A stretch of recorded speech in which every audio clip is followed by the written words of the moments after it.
think while I lie awake and contemplate tonight, wearing me out. Well, maybe tomorrow the world will wake and get it right, but I have my doubts, yeah.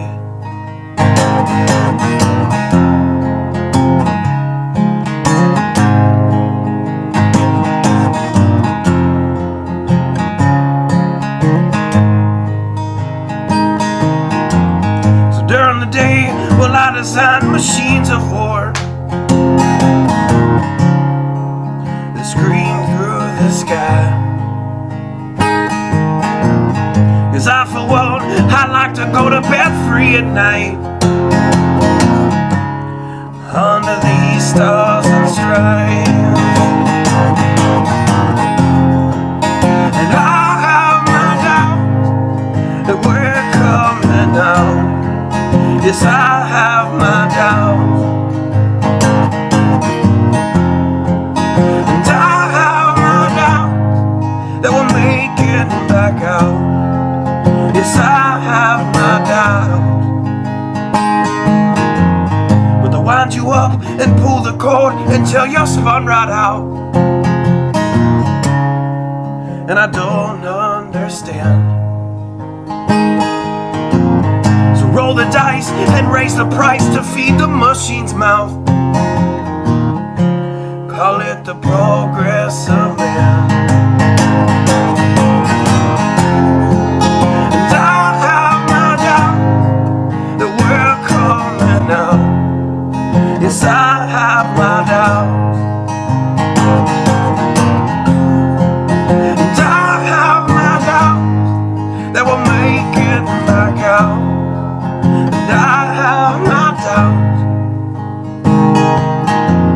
so I'll drink my stuff and raise some hell and shoot my guns to the end of my time.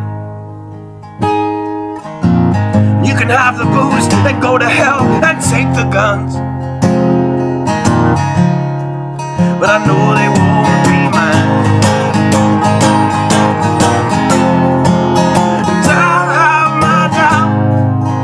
We're coming out. Yes, I have my doubts, and I have my doubts that we'll make it back out. Yes, I have my doubts. So we're all messed up and out of touch. Let's text someone who's in the other room. So don't wonder why we don't say hi or know anyone.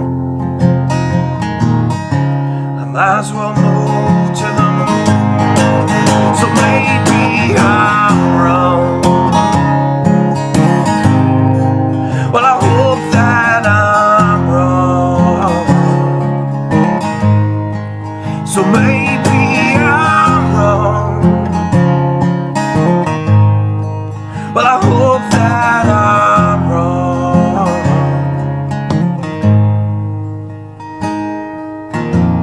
Well, the things I think while I lie awake and contemplate at night are wearing me out.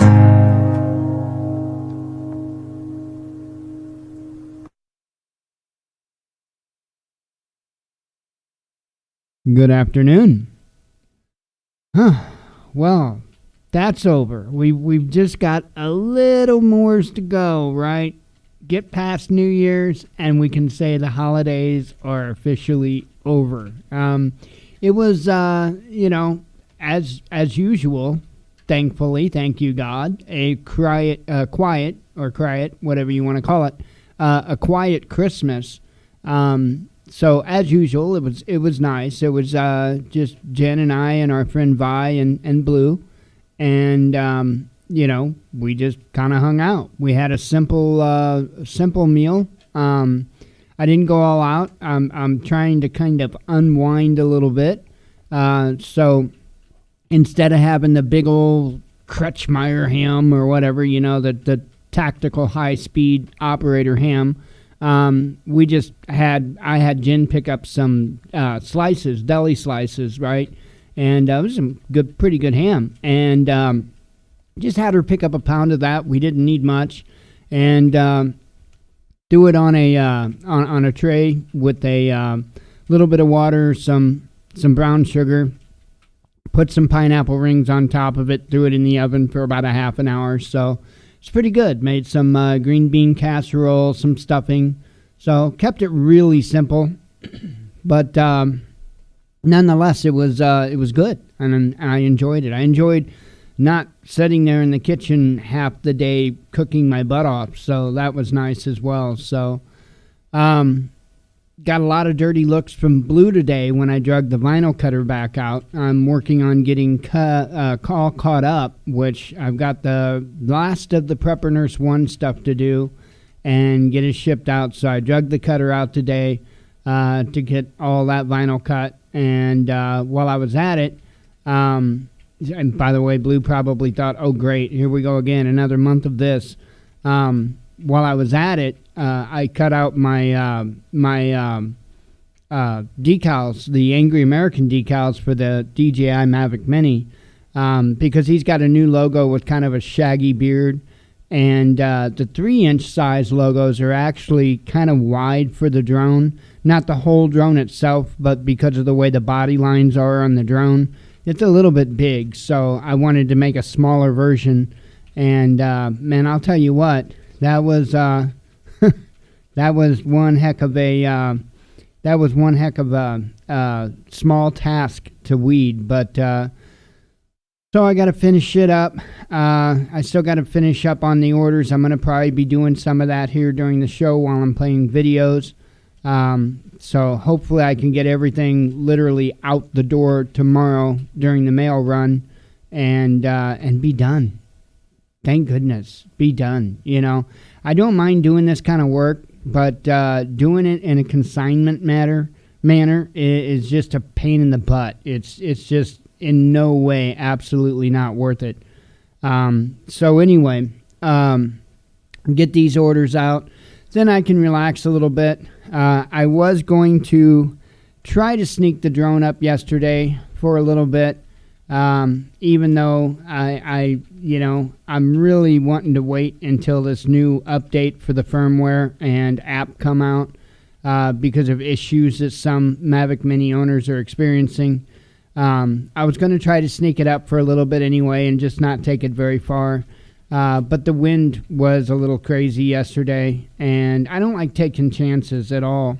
And then today I was thinking about it, but again, the wind was just a little too high for my taste. Again, I just do not want to take chances with this thing. I don't have it to be able to just throw hundreds of dollars away because of my own carelessness. So I'd rather be safe than sorry. This is a tool that's got its specific intended purpose, and while I want to get experience flying it, while I want to enjoy flying it and provide some pretty cool video content, at the same time I want to be responsible, so when the time comes, I have it when I need it the most. So anyway, let's see. Other than that, I do want to I want to thank Tony very, very, very much. We got your package today.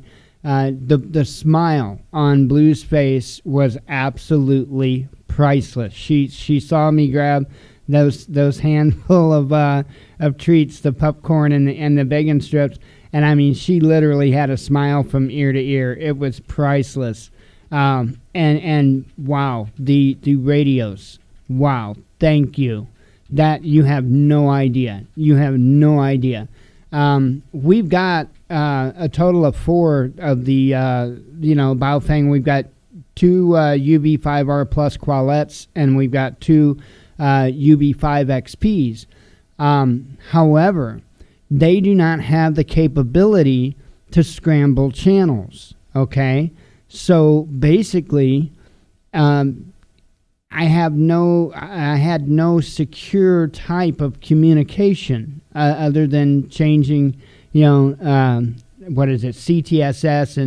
and whatnot. That was the end of it. But those little BF 888Ss, if I've got all the 8s in there, they actually have a scramble feature, so which will actually scramble the communication. So I need to go in yet, and I'm going to go and set up custom channels and all that, custom codes and all of that, and turn on the scramble feature, so that way we have actual secure communication, and you have no idea how much of a blessing that is, because that way I can carry 2 radios on me, one radio to be able to communicate with everybody, and another secured radio, a secured line, so to speak, to be able to communicate just with Jen, that nobody else other than, they, them, those are going to be able to break in on. So, again, thank you. That was a total surprise, and, man, that is going to be so cool to be able to get that set up and to be able to have that peace of mind, because believe me, that was something that was on my mind. Communication is a huge deal. It is a massively huge deal. And to be able to communicate securely is just as important, if not more important. So this allows me to run 2 separate, radios, one of them being more or less like a secured line, secured channel. That way Jen and I can, communicate, just me and her, if need be, without anybody else knowing what's going on. And that's going to play an important role in an SHTF situation. So thank you very much. Trying to think of anything else as far as updates and stuff. I've just been kind of keeping an eye on things the best I can. Lots of stuff going on, of course, as you know. Protests still going like crazy all over the planet. Just wild stuff. And I guess I'll mention this before we get really started here. The FAA has released, I think they call it a proposal, and this involves drone pilots and stuff. And this is it right here. The remote identification of unmanned aircraft systems. So basically, what they're wanting to do is set up a system that the government and possibly the public will have availability of drone information at all times. Not only like a database, but also real-time information, meaning like if somebody's up flying a drone right now, they would be able to see that with a particular program or an app, and kind of go from there. I don't like that idea. I don't like just anybody being able to do that, to be able to, access that data. What I did not know, and first of all, as it stands, this here big long 319-page document only refers to the drones that are, or I should say, unmanned aerial aircraft. I'm sure it's more than just quadcopters. I'm sure this covers the RC airplanes, RC helicopters, and all of that stuff. However, it still respects that rule of anything 250 grams, over 250 grams. So, luckily, the 2 drones that I need to be concerned with are not going to be covered under all this bull hockey.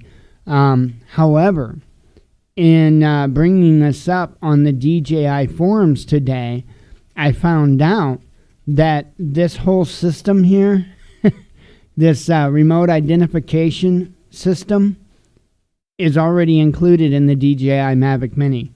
It's already in there. So even though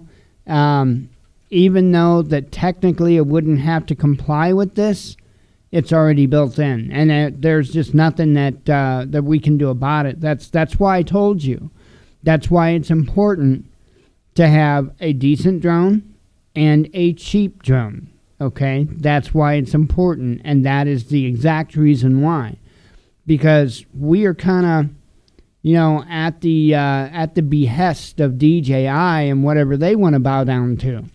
So, when it comes to that drone, your cheaper drones aren't. They, they're not all technical, so to speak. You've got your controller, your drone. You might have an app that you can use with it, but there's typically never a constant communication between those devices and the manufacturer.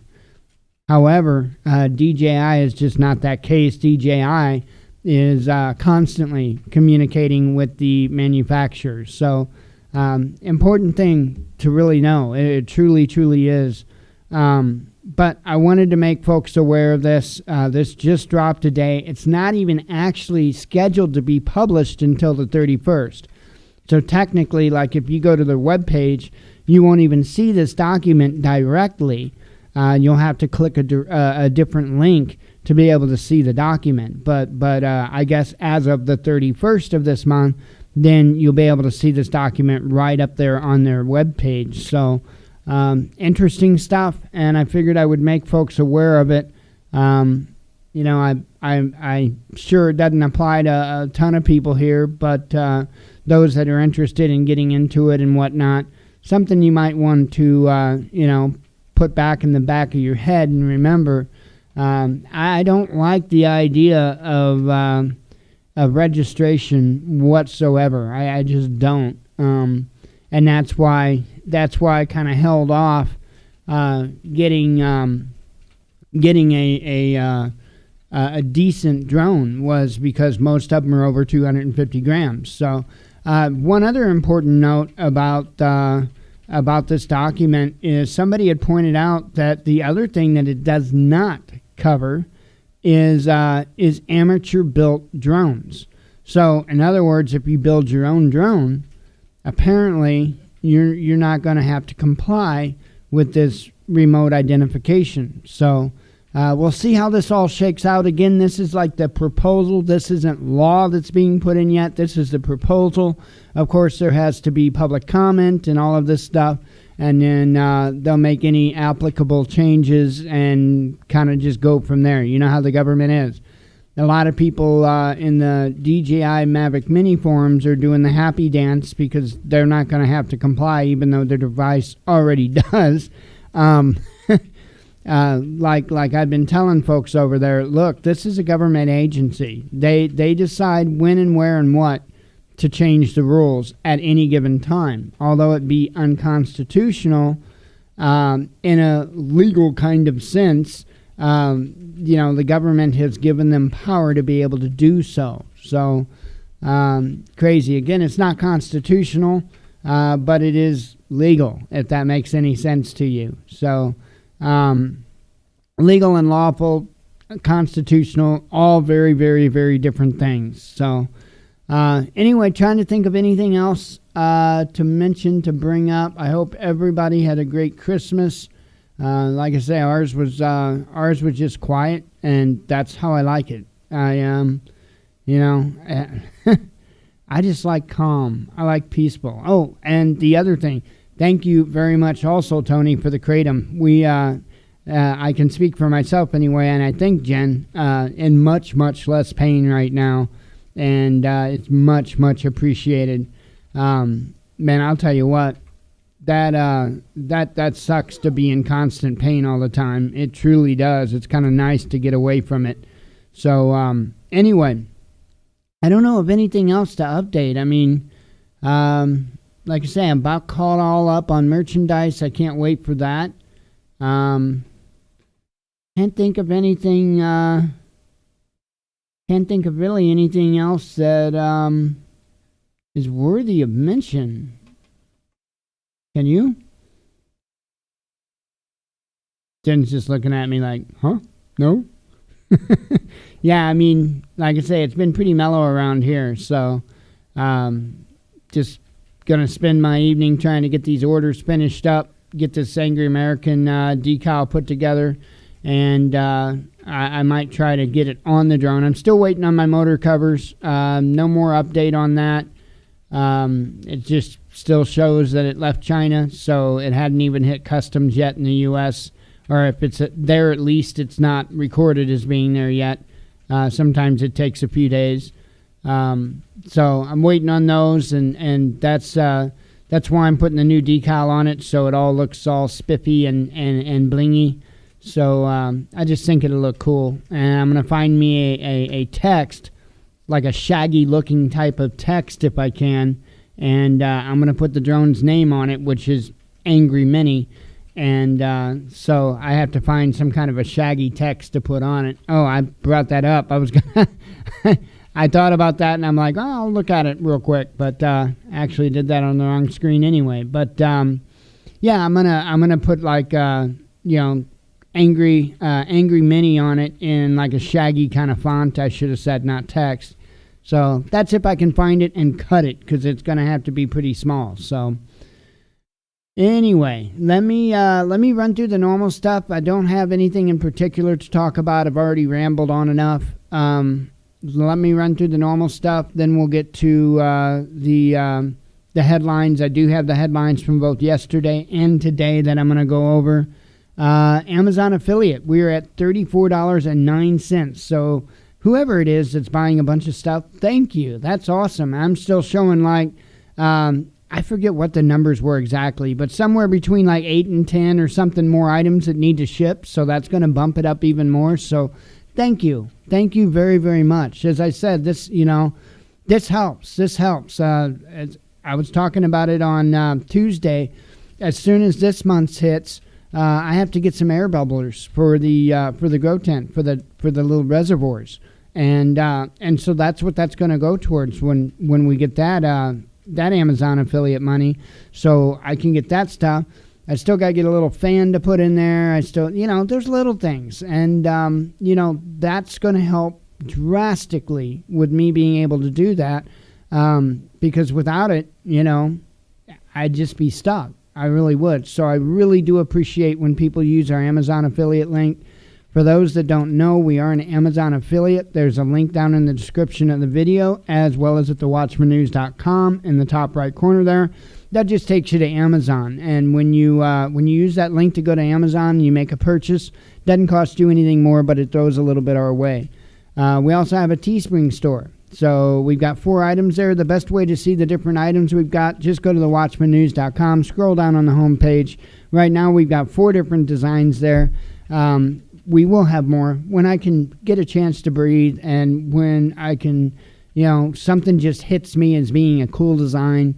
We will get it up there. And it's not just T-shirts, it's coffee mugs, it's phone cases, tote bags, all kinds of stuff. I mean, all kinds of stuff. I think our logo here has got like 44 different items that you can get. So pretty cool. I do really like Teespring. I really do. So I will be working on that as soon as possible to get more there. So the other way you can help out if you so choose is our PayPal donate link. That's also in the description of the videos, as well as in the main menu there at thewatchmannews.com.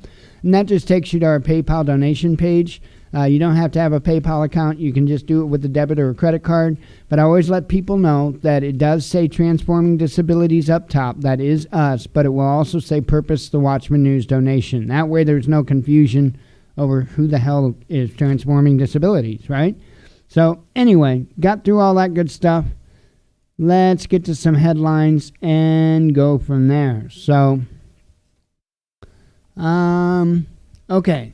Starting from yesterday, after I have a sip of coffee here. Dangerous doors and fire hazards. Norway's largest naval ship flagged as unsafe and banned from sailing. That can't be good. MiG-29 jet fighter crashes at inactive volcano in Iran. Rescue mission launched. Imran Khan promises breakthrough year for Pakistan's economy in 2020. Fireworks instead of mortar shells. I thought this was awesome. They were sharing this. And I've got another one, too, about Christmas that a lot of people would never even think possible, right? Fireworks instead of mortar shells. Syrian Christians flood the streets in spiritual unity of Christmas celebrations.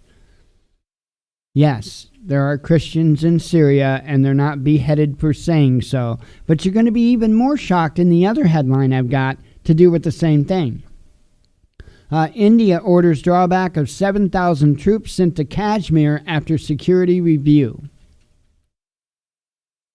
Putin saved the Russian economy by building national reserve funds, says the former finance minister. Let's see. Is this the beginning of the U.S. shale crisis? There's a lot going on with that.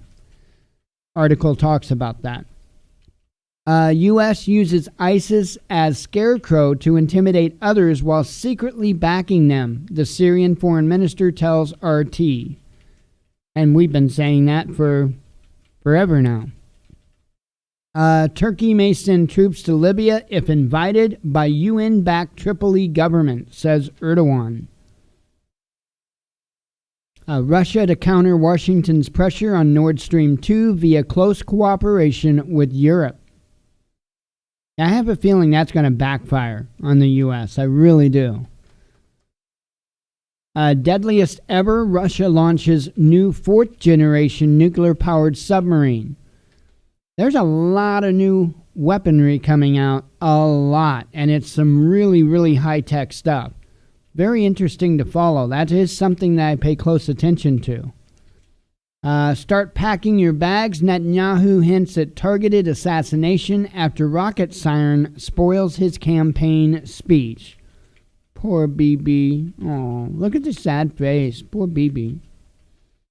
Road to nowhere. U.S. withdrawal from Open Skies Treaty would undermine its European vassal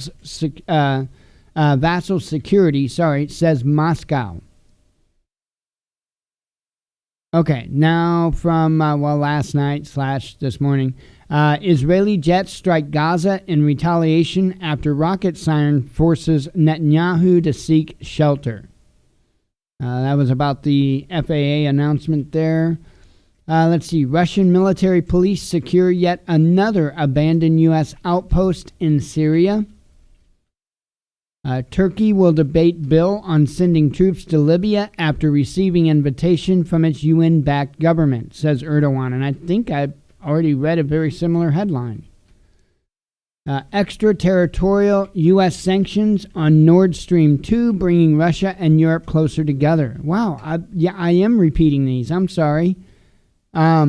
This is the headline that I thought would probably drop some jaws open. Christmas shopping brings happiness. Not that part of it. Watch Christians enjoy holiday spirit in Iran. Iran. Yes. You don't get automatically beheaded because you're a Christian in Iran. Most people probably don't realize that.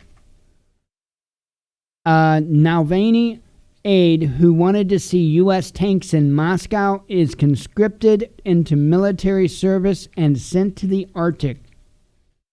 Hope he likes it cold. Huawei denies U.S. media claim it received $75 billion in grants from Chinese government.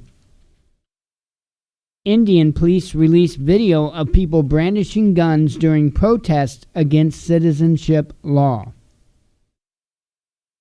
A saboteur of international order, Beijing rebukes U.S. over anti-China defense spending law. Let's see. Why let Christmas stop the fight? French pension strikers march into fourth week of protests. Yeah, they just kept on striking. So did Hong Kong. Syria taps Russian firms to develop offshore oil deposits in the Mediterranean. Let's see. Shooting drones, new Russian light anti-aircraft system makes it through final test. Some more of the new weaponry I was telling you about. And that thing looks pretty capable. I watched the video.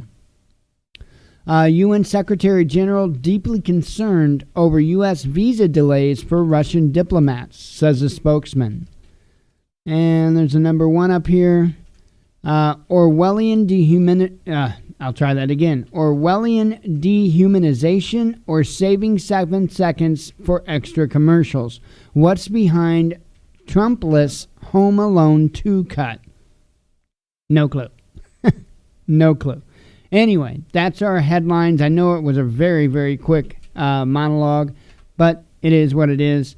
Don't really have a lot that I can think of off the top of my head just to jabber about. I really don't. Pretty much all the same stuff, you know? But anyway, I'm going to go ahead and close up the monologue. Those here for the live show, stick here. Don't go anywhere. Don't do anything. We'll be live until 8 p.m. For those here for the monologue, or if you're watching the recording later on, thank you very much. As always, God bless you. We love you, and be one with your spirit.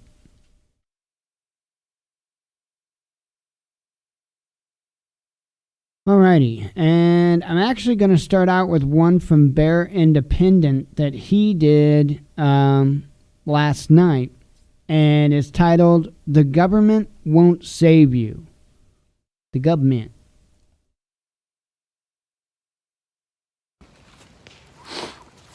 Hey, what's up, YouTube? It's bearindependent.com.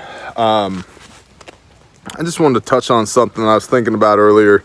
I actually started my morning listening to a podcast that I forgot I recorded with the student of the gun. And my admin, Monica, reminded me about it. And so I was listening to that. And one of the subjects that we touched on in that podcast, and I thought it was a pretty good interview, was the concept of the government's coming to save me versus the government's coming to enslave me. And so, I don't know everything, but I can speak to my personal experience.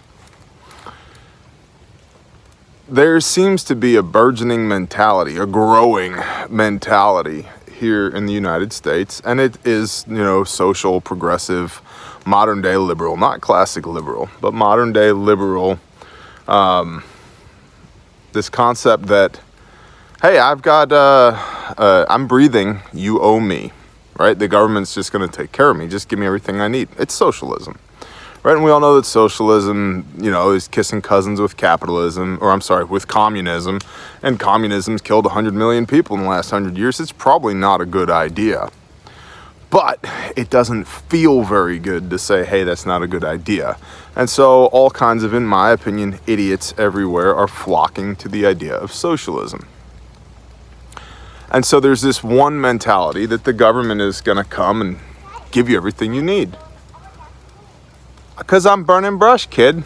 Toddler's out here on the scene. TacticalToddler.com. And then there's this other mentality that, yeah, man, they're coming and the Walmarts, FEMA camps are going to enslave you with the 5G and the blah, blah, blah, blah, blah. And hey, I don't know. But I've seen FEMA camps. I've been in... both wearing jackets. Yes, we are both wearing jackets. You want to say hi to the people? Here, come here. Come here. Say hi. Hi. Okay, say bye. All right. Go play with the diesel can next to the fire. Mama, come on. So this other mentality is the government's coming to enslave you. The continuity of government plan does not include Bob, Bill, Stacy, Steve, none of y'all. Doesn't include me. The Black Hawk is not coming for you. I do know a few people that the Black Hawk is coming for, that if COG gets spun up, yeah, it might come for them. It ain't coming for you. Now, if you live in an area with bad population density, they might come to your city. They might come put a kibosh on everything that you've got going on where you are, but they're not coming to enslave you. You've already been enslaved. I've already been enslaved. That's already happening. It's our monetary system. It's the just-in-time logistics system. It's taxation without actual representation. It's all kinds of things. It's soft tyranny. Because tyranny actual, I really, really hope, will be met with the appropriate level of force. So, they slow roll us. But I wanted to just tell you that I don't think the government should or is going to come and give you everything. And I don't believe that the government is going to come and enslave you. In my experience, what they're going to do is nothing. Nothing.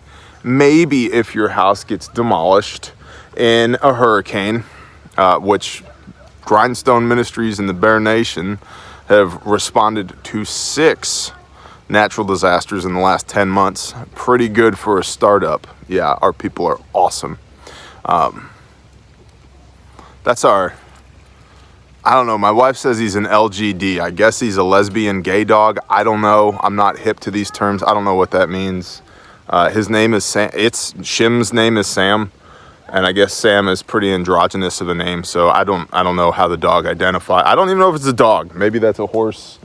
I don't know. There's a 4-legged animal back there that's an LGD. You figure it out. I don't know what the appropriate terms are. Hashtag not my job.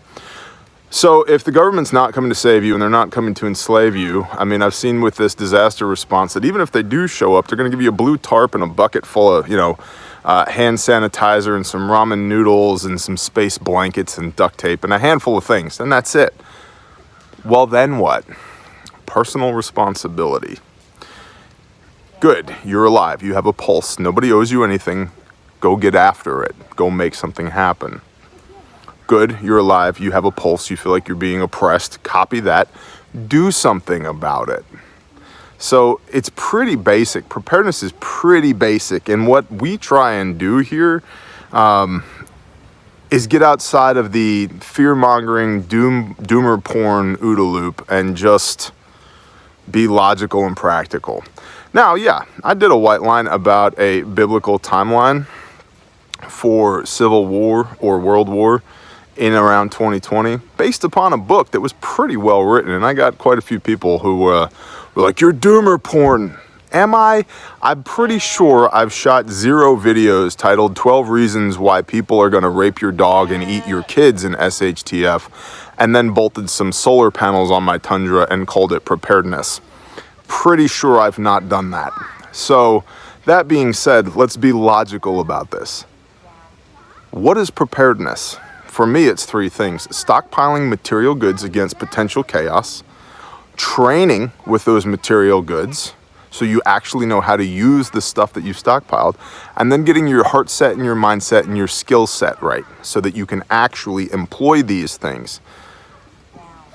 That's pretty damn logical.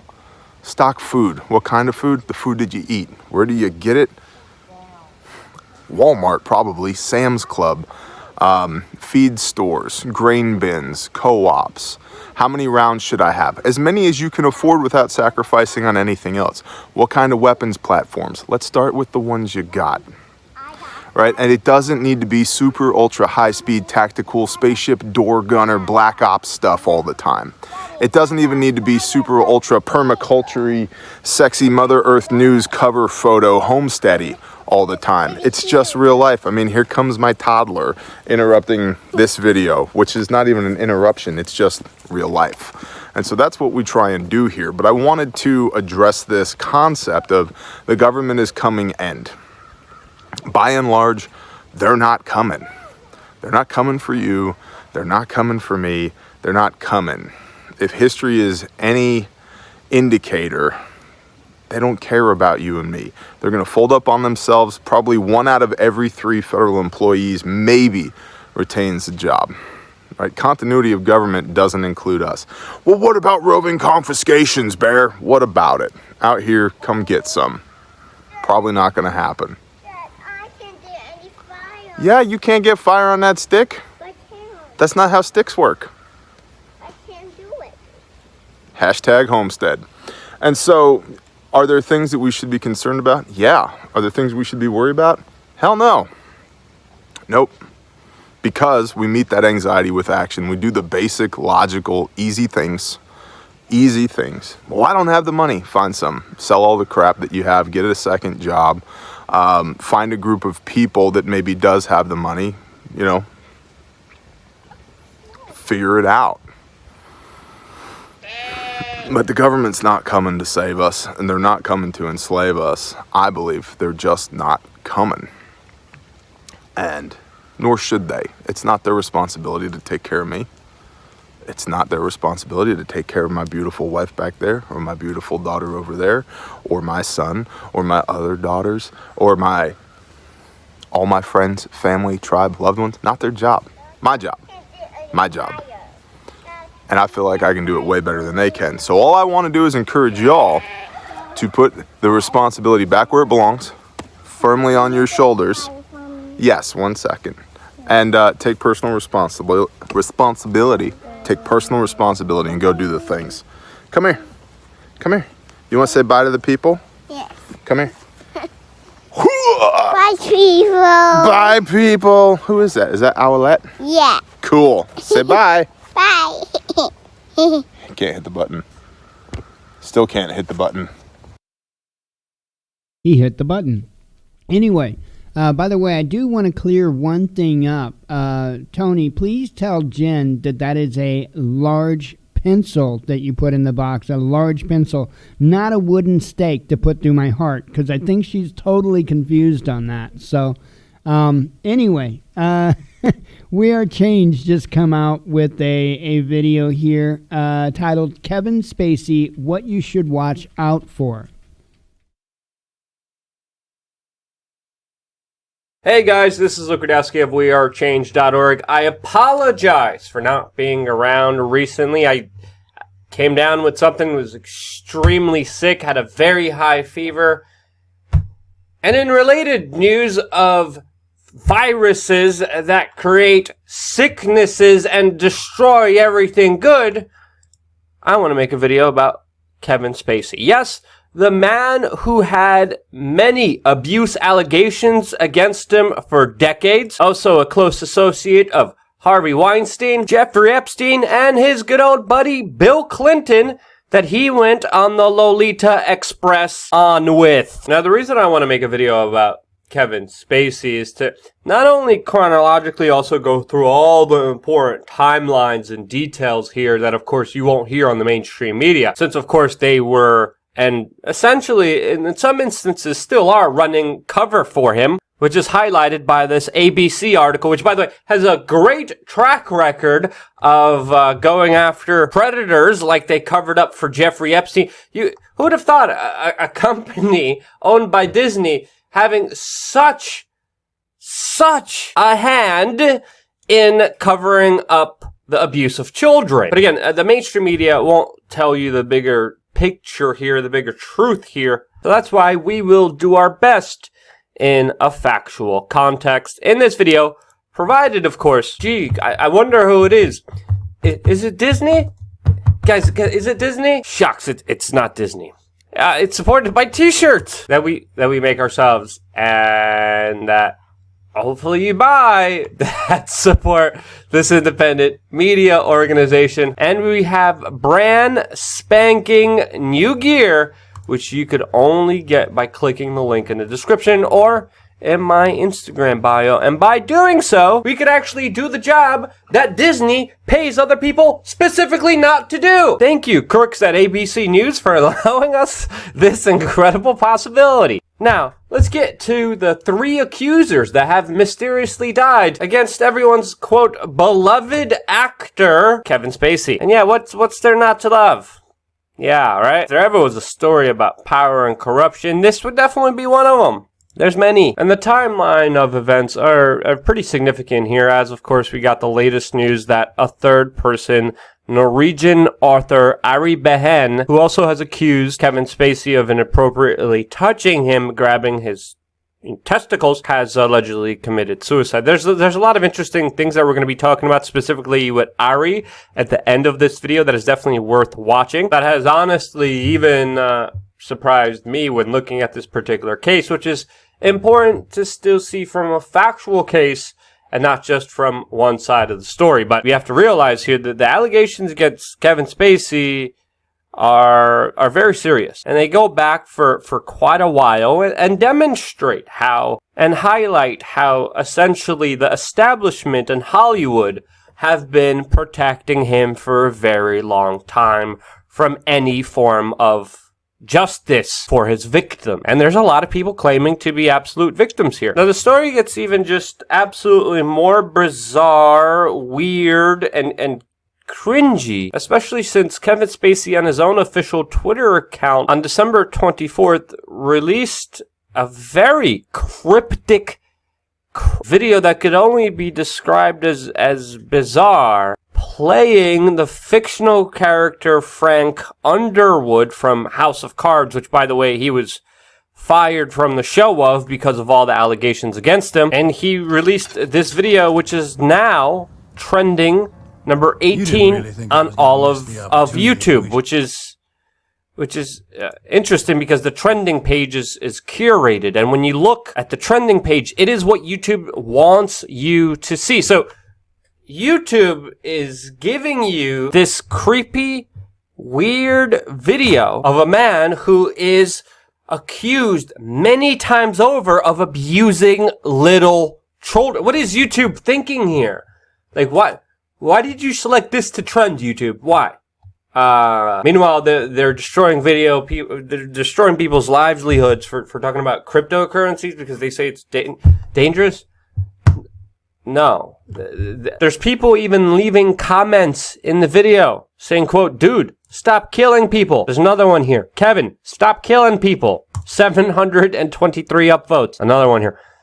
"Kevin, stop killing people, please." The video surprisingly still has more upvotes somehow than downvotes. And that's surprising considering all the serious accusations from children against this man. In a video where he literally says this. The next time someone does something you don't like, you can go on the attack, but you can also hold your fire and do the unexpected. You can kill them with kindness.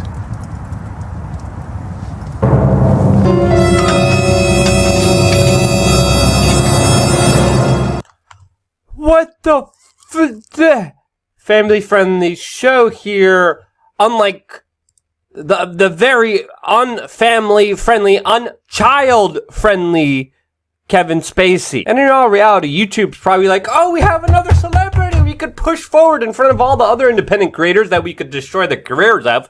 Sure, yeah, let's forget about his past. Yeah, that doesn't matter at all, right? No, put that bad boy on trending. Now that cryptic message of killing people is essentially inviting controversy, inviting trouble here, especially with the character that he is playing, that he was fired from playing, and that is Frank Underwood from House of Cards, which, by the way, Bill Clinton, allegedly to him, says is 99% real. This is, by the way, the same Netflix series where the main character, played by Frank Underwood, kills people that get in his way and threaten his power. Not just innocent people, but again, people need to realize the whole thing starts with Frank Underwood, played by Kevin Spacey, literally killing a dog and assassinating people. And this is what Bill Clinton is calling 99% real. Now, this is more bizarre on the death of this third accuser against him that happened almost right after he released this video. And this is author Ari Behn, who was the ex-husband of a Norwegian princess. And as Vice puts it here, one of Kevin Spacey's accusers died. But as many other publications put it more correctly, this is the third one. First Kevin Spacey accuser was actually hit by a car and killed and prevented from, obviously, any legal action. The second accuser mysteriously dropped his lawsuit. The third accuser was a John Doe in court papers that died from unknown causes. And now we, of course, have the fourth accuser just moments ago passing away, which, of course, raised a lot of suspicion, and rightfully so, to be honest. And again, if you remember, all of this started back in October of 2017 when an actor, when he was 14, claimed that Kevin Spacey abused him and so forth. Many different people came out and said that as children, they were either attacked or abused directly by Kevin Spacey, who had attraction to underage boy children. He even checked himself in into the same rehab as Harvey Weinstein, his associate. The same Harvey Weinstein who, by the way, hired former Israeli intelligence officers to spy, attack, harass people that threatened to expose him for the monster that he was. He hung out with Jeffrey Epstein, which even the Daily Caller today is calling a top spy for Israelis' Mossad. In an expose talking to an alleged former associate of his, he was connected to very powerful political players and monsters that have done unspeakable things and have gotten away with unspeakable incidences. And again, the level of abuse here was very severe, with Kevin Spacey even having his own foundation where he personally selected children to supposedly help. You look at Kevin Spacey's past, he was abused as a child by his father, even being raped by him, which is the usual overall procedure that usually happens to many powerful abusers. There's a history of them being abused as children, like R. Kelly has and many other abusers. So is there enough reason to ring the alarm bells? Yes. Yes. For a very long time, yes. This whole thing does stink to high heaven and does deserve to be questioned.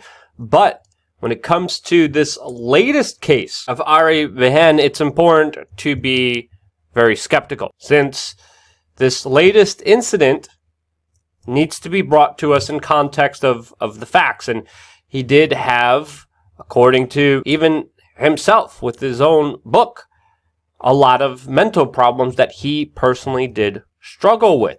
He even wrote a book that was titled Sad as Hell. The story of Kevin Spacey actually abusing him, he actually told on television as a kind of humorous story, even saying that Kevin Spacey was a, quote, brilliant actor. Now, would all of this if this was an assassination and not a suicide, I would still be kind of perplexed by it because of just how blatant and obvious it would be, which I think there's actually room to question here. This also did happen during Christmas, a time where many people do commit suicide. He also was divorced and wasn't able to spend time with his children during the holidays. And these are some things that are definitely worth considering here when looking at all of this, because it could be a legitimate suicide, because these things do happen.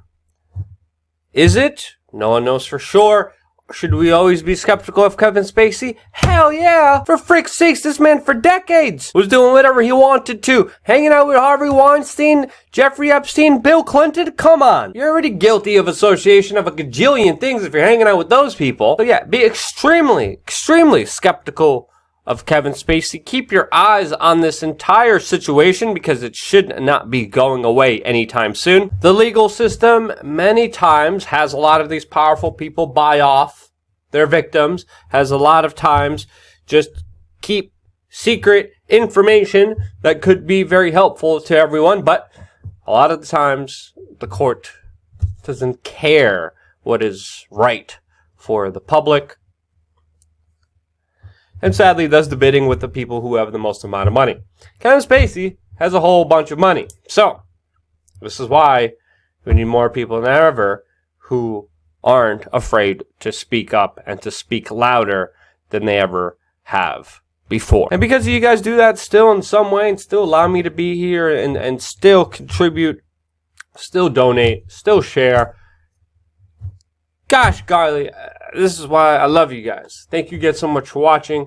Thank you so much. Stay tuned for more here on wearechange.org.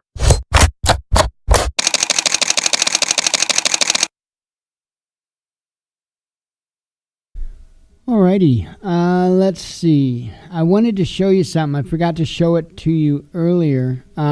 This was yesterday morning. I put an app on my phone called Adobe Lightroom, and I think I mentioned it one day. What's cool about that is it puts a real camera on my Android phone. So it allows me to take what they call raw images which you can do a lot more editing. You can really pull out the colors. You can do all kinds of good stuff with Adobe Lightroom. It's miles and miles ahead of the stock Android camera app, I should say. And so anyway, yesterday morning, I got up and I looked out the window and just saw this beautiful sunrise. And so I went outside, took my phone outside, and used Adobe Lightroom to take the picture instead of just the regular camera app. And anyway, I figured I would share that with you. This was the incredible sunrise that we had yesterday morning. So I made sure to get a picture of it and, of course, post it on social media. And so that is, like I say, the colors are, pulled out with Adobe Lightroom. I'm not by any means a professional photographer or anything like that, so I'm sure that I didn't even get the settings near as good as what I could have had I known a little bit more about what I was doing. But anyway, I thought it turned out pretty awesome, and I always wanted to be able to do that. I always wanted to be able to capture those types of images because, it's just awesome. But especially with a phone, when you do that, a lot of times you lose a lot of the color. You lose a lot of the definition. And so I got to thinking about that when I saw that sunrise, and I'm like, ooh, I'm going to go get a shot of that with Lightroom. And sure enough, you see the result of it. So it was an absolutely gorgeous sunrise. Anyway, let me go ahead and give you this video here from Suspicious Observers. It is his morning report. I didn't mean to get it started already. It is his morning report. It's titled Record Snow, or Record Cold/Snow, Magnetic Shift Signal, and Steve, ?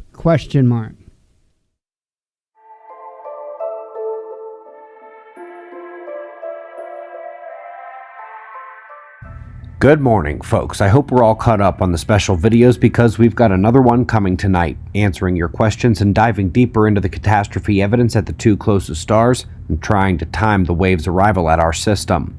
But this morning we begin at spaceweathernews.com and we find the last day on our star with the previously analyzed bright spots and some patchy coronal hole signatures in rotation. The sunspots have actually begun to decay, but the filaments took over the activity. Right side filament might be hard to track, so let's go ahead and rewind the tape and put it right back where it was, so now you can watch how it releases at the northern reach and curls down along the coronal fields to be fed into the solar wind sparsely. Activity on the south couldn't quite match the launch, but it was pretty enough for a second look. Looking at the solar wind, right after yesterday's show we saw the phi angle flip. Simply put, where the blue line goes from riding the lower half of the top panel to the top half of the top panel over on the right indicates a solar wind magnetic field reversal, the one we get every 2 weeks. It alone was enough to modestly annoy Earth's magnetic field and quickly end the cosmic ray concerns as the KP went up. So let's go right to Southern California, where the weather outside is frightful. Low dropped in from way to the north and is bringing a major cold spell with it. We're going to watch the forecast here through tomorrow to see the snow heading for Baja, Arizona, and New Mexico. And as the tape rolls, let me comment that despite the fact that the United States saw 8 record cold or snow events before winter even began, this country has yet to see something like what's happening over in India right now. How cold is record cold? Imagine you live somewhere where there's no point in putting in heat because the climate is too warm. Imagine if the whole city was like that, and it got so cold they had to set up shelters, not for the homeless, but for those with homes. I'm not saying they don't have homeless help, I'm just saying even people's homes weren't enough against the cold. Okay, let's ease into this science stuff with a confirmation of the 200 years de Vries cycle of the sun. This is the cycle whose most important harmonic is 2, at the 400-year scale where grand solar minima are most likely to occur. This is the first ever signal of that cycle from the ancient and often sparse Far Eastern records, brilliant gap filling from Korea and Chinese documents allowing the breakthrough. And now we're moving on to LB1. you remember, that alleged 70 solar mass black hole that had so many people up in arms that we spread the dissenting articles out over 3 news days. Well, at least one of those dissenters is a little late to the table, but alas, the problems continue for the team that made that very, very big claim. It's just not possible to get that much mass in any small enough region in this part of the galaxy without major surrounding effects, which they do not see.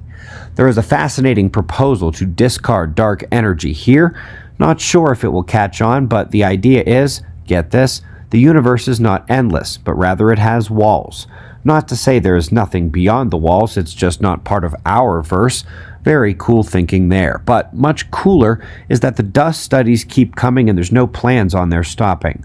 From this one about direct dust production, not from a nova burst, but from the stellar wind itself, would be huge in getting mainstream to rethink dust at the circumstellar and interstellar scales, which is greatly needed, as professors subscribe to astronomy and astrophysics will read about in a month when it gets published, since the simplified framework they currently use to model dust, which either ignores distortions or uses a single decorrelation parameter, has biases that may be even greater than can be reconciled by the next planned generation of scopes and satellites.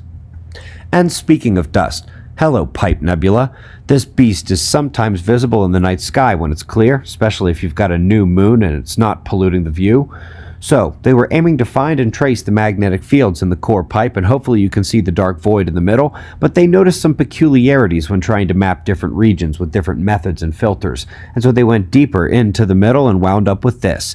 It is indeed an hourglass, Z-pinch shape, the interior region of the Taurus jet model. Bravo and brava to these folks. And to her, recognizing that not only does Africa have a ton to contribute to the paleomagnetic record, which has not been widely pursued, but she's giving us the roadmap. Switching gears here for our top 2 stories, as just a day after a warped galactic disk article disappointed us but for one graphic, another comes and largely mocks the former with but one excellent and very sector-telling galactic plane graphic. And now for those who really get that we are back to the magnetic reversal and solar and maybe even galactic shift discussion, this is what the aurora looks like, right? Gorgeous plasma interactions from the solar wind hitting the top of the sky, mostly nitrogen and oxygen, seen all the time. But folks, this is not aurora. This is Steve. Steve is indeed coincident with space weather, but can be seen at much lower latitudes, and its purple tube with green streaks have been somewhat of a mystery, and that takes a new turn now as recent particle precipitation hypotheses are somewhat thwarted with one demonstration that it is actually a form of lower energy excitation. This means that it is not the direct solar wind integration and interaction, it is a secondary disturbance within the Earth system. So folks, when they say that Steve might have always been around and we just didn't pay attention or notice him enough, that's hogwash. Aurora watchers are diligent, and the flood of new videos and photos and studies is indeed indicative of their increased occurrence of late, which is obvious if you follow those photographers' blogs. With Earth's magnetic field changing so much, I wouldn't be surprised to see much more of them, and many more varieties we haven't yet seen. Who knows how disruptions and waves will propagate as the field evolves in its descent. Folks, we greatly appreciate your support, and we hope you come back this evening for part 2 on that evidence at the other stars. You had many questions. We already had some things we wanted to dive deeper into as well. I'll see you in a few hours for that one. We've got wind map forecasts and shots of our star to close, and of course we'll do this all again tomorrow, right here, but right now it's 4:20 a.m. in the new Valley of the Sun. Eyes open, no fear. Be safe, everyone. Alrighty, let's see. We'll check out this. Why not? This is titled, or it's from NWA Prepper. NWA Prepper. The video is titled Bargain Preps. Always up for a bargain.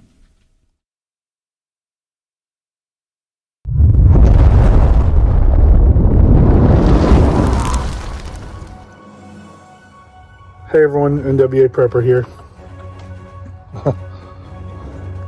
With one dog going crazy over the next. So I did some bargain prep shopping today. Not intentional, it just happened. So, but it's a couple things that I wouldn't normally pick up, so I thought I'd share.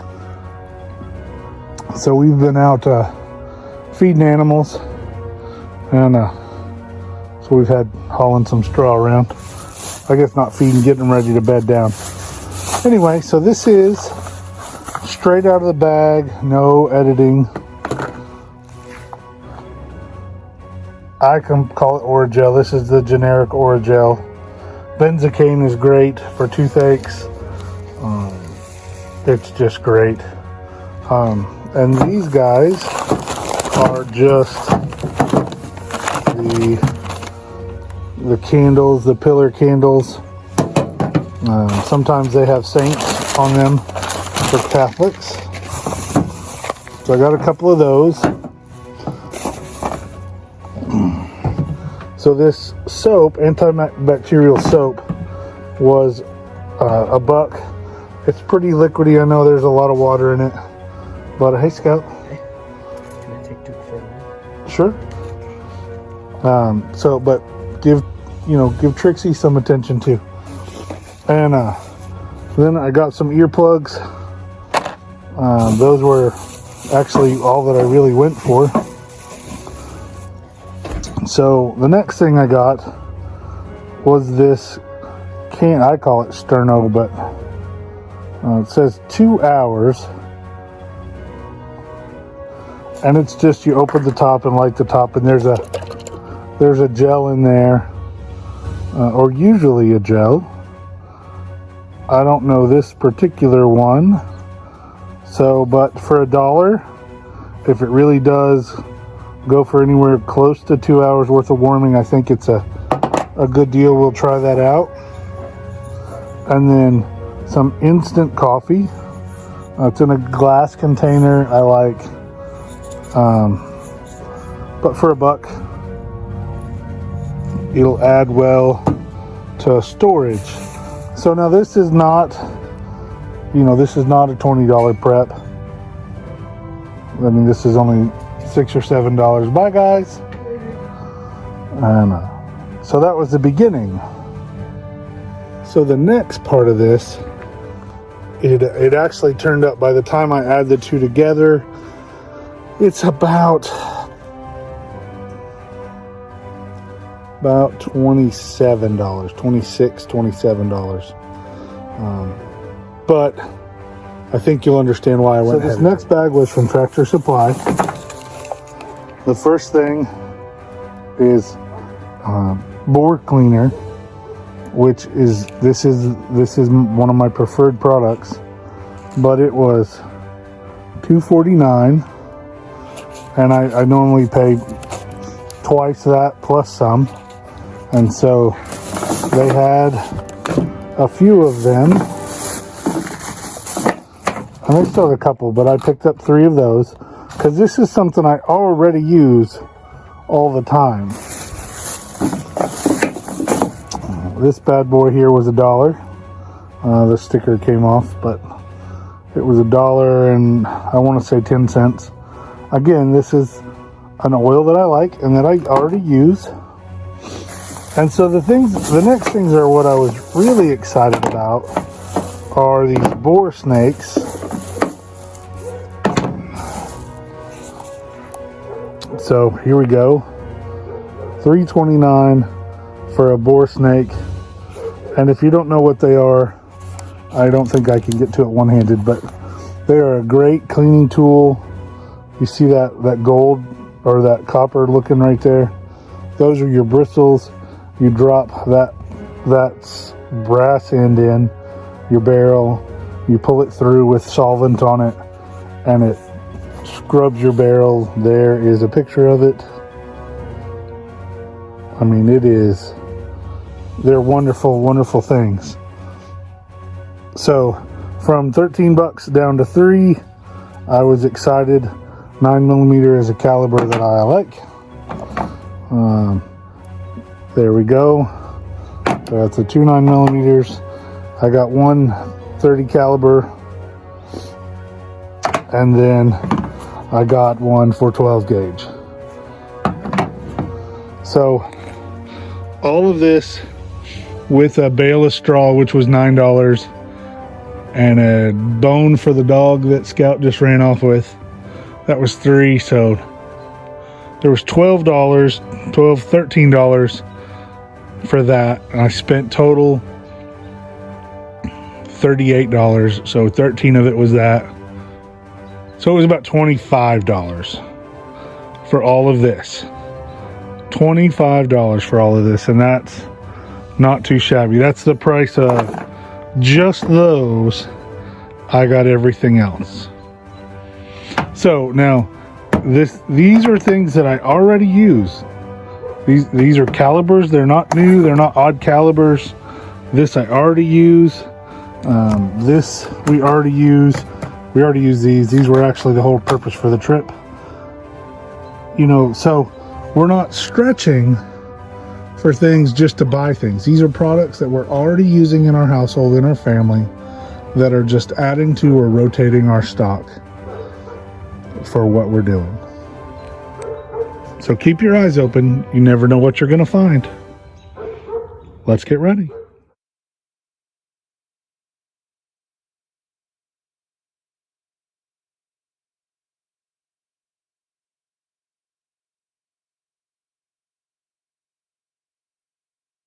Alrighty, sorry about that. Just getting stuff set up for pressing t-shirts. So let's see. Let me go ahead and play this one here. I thought it might be kind of cool.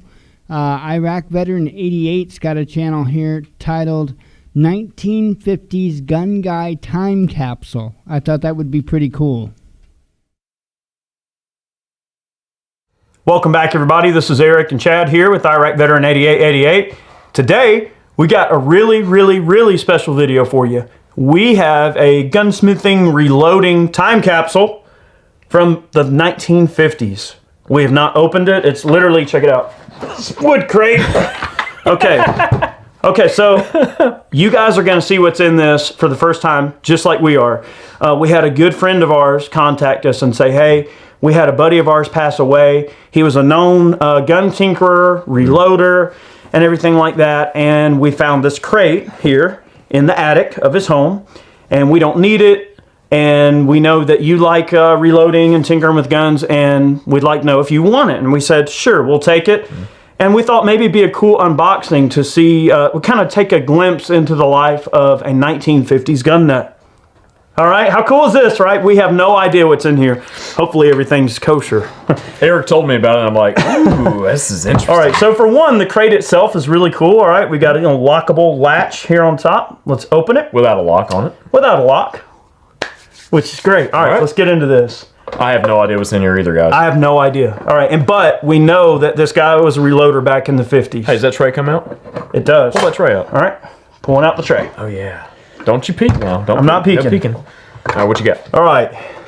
Overall McKillen and Hayer Company out of Willoughby, Ohio. It is an overall length, maximum case length gauge from the 50s. Old school. Very cool. Check this out. Alders silicone gun and reel cloth. Polishes and rust proofs in a pocket pack. That's old school, and there's no cloth.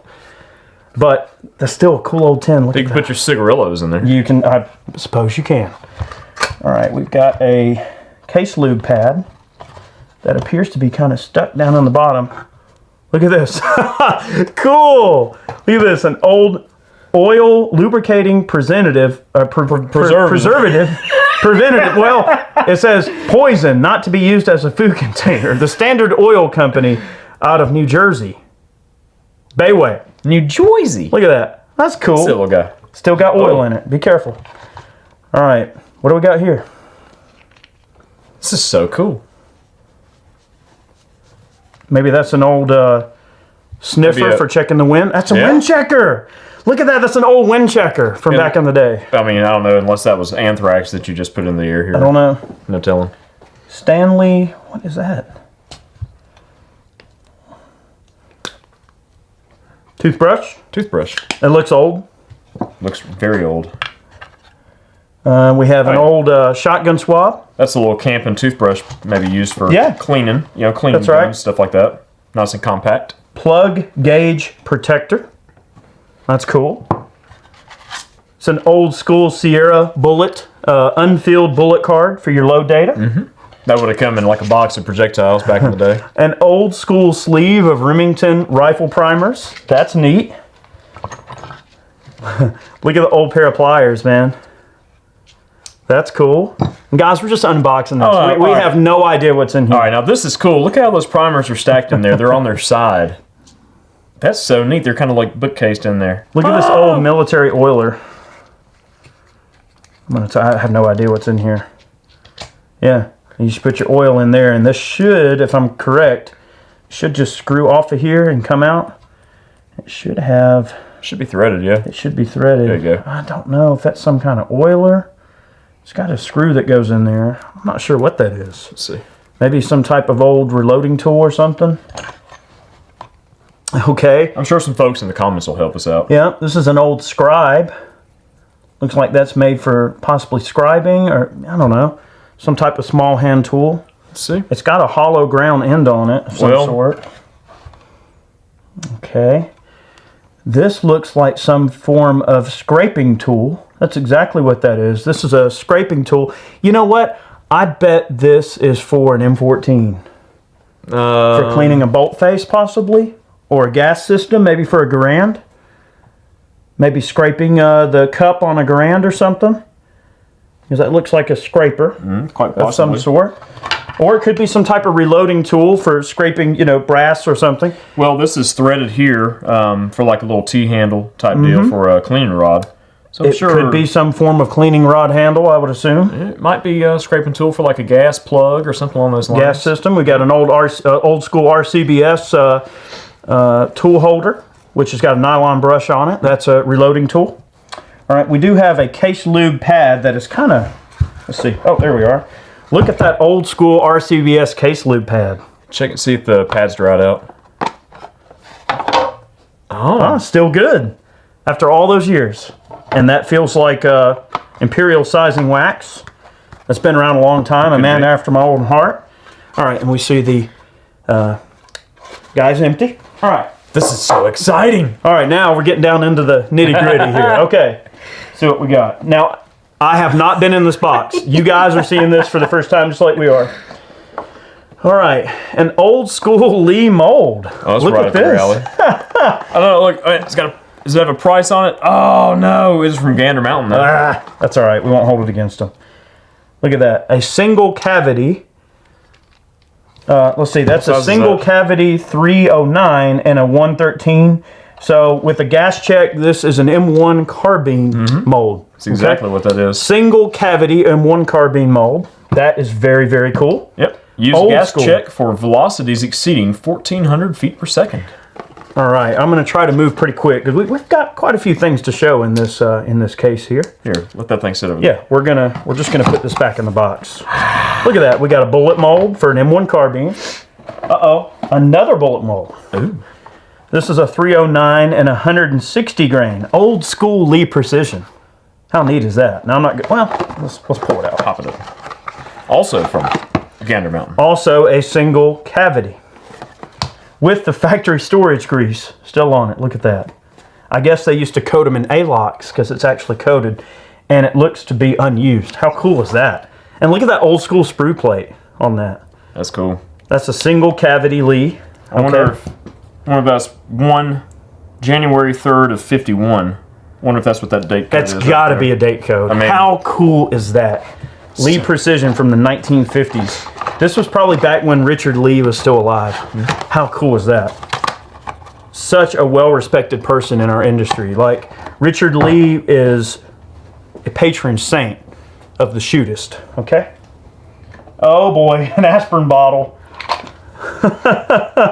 What is this? What is in there? Okay, we got an aspirin bottle with the child-proof. Apparently it's Eric-proof too. All right, I have no idea what this is, but let's have a look. Cool. What in the world is this?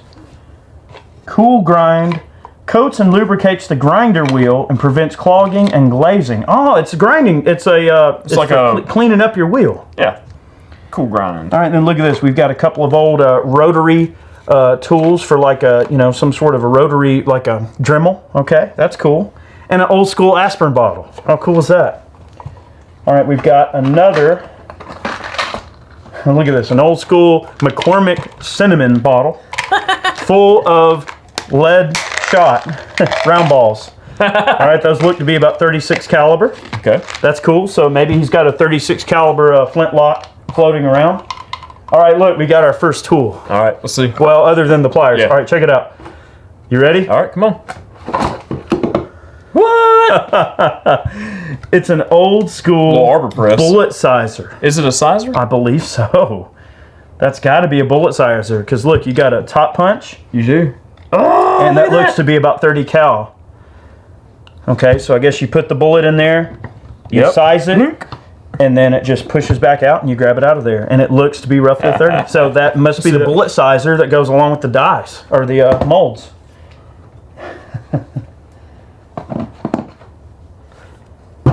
I just love old school tools. So neat. Look at this. Case Bright. Case Bright. That's cool. From Gander Mountain as well. Let's see. Cleans and brightens brass cartridge cases. So this literally is intended for that type of purpose. Causes severe burns, harmful or fatal if inhaled or swallowed. All right, looks like we have some pulled projectiles of some sort in this bag. It's some fishing weights and some 22 projectiles that have been pulled. Okay. This is like some old Remington golden bullets. All right, what's in? Oh, all right, boy. This looks like. All right, this looks like a magazine spring. All right, I'm just gonna dump the contents of this bag out. Let's just. All right, looks like some. Oh! Buffington sights for a Springfield 03. Look at that. Two sets of. Look. All right, two sets of Buffington sights for an 03. An 03 cocking piece, an 03 trigger bar assembly, trigger, magazine spring, and the trapdoor butt plate for an 03 Springfield. These sights are so cool. Man, look at that. So apparently this gentleman was an 03 aficionado, and that might actually explain where this tool came from. This could be some form of 03 tool. And you know, the patina on them actually looks pretty similar. Yep. All right. I got to figure out what that's for. Yeah. All right. Lyman. This is an old school Lyman box. Dude, that's awesome. All right, so we got our 03 parts. Gas checks. That's so cool. Maybe this gentleman was a veteran and liked his 03 little bag. So this is an unopened box of gas checks. It's gas checks. 30 cal gas checks. Heck yeah. Unopened. It's still got the tape on it. Look. Wow, from the 50s. How cool is that? All right. Brass hammer. Brass mallet. Oh yeah. Kimosabi. Bigger brass mallet. Looks like he's been wailed on a few things with that. All right. Man. Dude, check it out. Old school screwdrivers. That explains where this came from. I guess that's a hollow ground screwdriver. That's exactly what that is. Very old school. So another screwdriver. That's cool. All right, something here in a wrap. Looks like some punches. Oh, dude, look at that, man. An old set of Gracie gunsmithing punches. How cool is that, man? And look at those things. They stand and they look clean, like they haven't been used. There's more. This is so cool, man. It's a 1950s gun guy time capsule. How cool is this, man? And they said that they just found this in the attic. In the attic. An old Lee loader. All right, ready? All right, complete reloading tool. Look at that. A 20 gauge Lee loader from the 50s. Still in the original component. I mean, look at that. How cool is that? We should contact Lee Precision and see if they want this back to like put on display or something. Because, dude, it doesn't get more time capsule than that. That's I mean, cool. Look at that. All unused. Man. Wow. And so a Lee loader in 20 gauge. Oh. More Lee. More Lee. Yeah, more Lee. Lee Precision powder measure kit. Look at that. Old dippers. Yeah, full range of dipper sizes. All the dippers. All right, so in case you guys don't know, Lee still publishes dipper recommendations for a lot of their cartridges, and some of the loads will say like, 2.5 or 2 or 3 dippers, and you use a certain dipper and you just dispense the powder by volume. There's more. Yeah, see, it'll tell you like right here. Oh, and it's got the little conversion card. Powder time. It's got a conversion chart on it. You just slide it. Yeah. Oh, look, 1966. Yep. How cool is that, man? Yep. No barrel pistol. Cool. 60, 62. Oh, yeah. All right, look at this. This is something you don't see every day. All right, couple of boxes of Norma 30-06. All right, that makes sense since we have 03 parts in here. I'm assuming the gentleman liked his Springfield. But what makes this unique, these are factory unprimed cases. That's neat. Notice that. All right, let's have a look. They are unprimed and they are factory fresh. They've never been loaded. Old school Norma brass from back in the day. 2 boxes of unprimed 30-06 cases. But wait, there's more. All right, so Lee Precision got their love here. Lyman's got their gas checks. We got some old RCBS stuff. Who are we missing? Well, we're missing in the reloading world. Well, we're missing some Redding. We're missing. We are, Lyman. But think about projectiles that you like to use Sierra. a lot. Yeah. Sierra. We got some Sierra projectiles. Okay. All right, here we go. It's heavy. Oh yeah. Old school Sierra. Look at that box. 200 grain 308 Spitzer rifle projectiles. A little worse for wear, but they're in there. They'll still do. Wow, that is so cool, man. Look at that. Look at the emblem on the top. I know, isn't that neat? Old school Sierra. Yeah, I've got some of these old boxes, but man. We'll see. There's one more box. That is so 165 cool. Grain Spitzers. Now they're a little worse for wear. You could probably tumble these and clean them up. Isn't that cool, man? But you can still buy these bullet designs today. Yep, you got the catalog number 2145 and 2165, which I'm pretty sure are still catalog numbers for Sierra. Man, that's so neat. And that is the end of our journey. Well, how cool is that, man? Very cool. And so we wanted you guys to kind of learn along with us and for this to just be a really cool instance where we take something that's literally a time capsule. And we did not know this gentleman personally. We do know the family that knew him, of course, was related to him. And it's always sad when we see, we lose someone who's been around a long time, especially an old school, gun guy. So I think this video kind of serves to be what I feel is sort of a nod to someone who was into guns back in the 50s and 60s, some of this stuff is definitely really old school, and I think it's important to take a nod to the old gear of yesteryear. Some people just don't appreciate the classics, and there's some really cool stuff in here that it kind of gives you a little glimpse into someone's life. It does. And what better way to let that person live on than to share this with people? We thought that'd be really cool, We could be selfish and just, sort of keep this moment for ourselves. But I think it's cool to show things off, and share things with people. So that's cool stuff. Absolutely. And I'm a big stickler for old school tools and stuff. Like, we go to antique stores all the time, and I'm always looking for old school lanterns or old school tools or old boxes, like the old cardboard powder kegs that were waxed, and everything. But it's just neat finding that stuff. Like old ammo crates. Yeah, it kind of brings back a little bit of a feeling of nostalgia, if you will. Oh, yeah. So absolutely. And also part of it, too, is if these items go on and serve a purpose now, which they still can, it kind of lets that person's memory live on a little bit. So, absolutely. Maybe one day somebody will find a box of my crap and it'll be worth something to somebody to at least go, wow, look at what these losers were doing. So, pretty much. Anyway, we'll see. So, guys, thank you so much for watching today's video. This has been a 1950s gun nut time capsule. Let me know if you want to see more of this type of stuff, and as we come across it, we'll share it with you guys. So, thank you so much for supporting us, watching our videos. We hope you enjoyed today's presentation and a little glimpse into this gentleman's life and ultimately his legacy, because we're just custodians of all this cool old stuff. One day it's going to outlive all of us. So that's a really interesting glimpse into an old school gun guy's life. So we hope he rests in peace, and we will honor and cherish his stuff, and that's what we all have to do, is be custodians to the art and custodians to what we do as a group of people. So guys, thanks for watching. Many more videos on the way, and we'll see you next time. See you guys.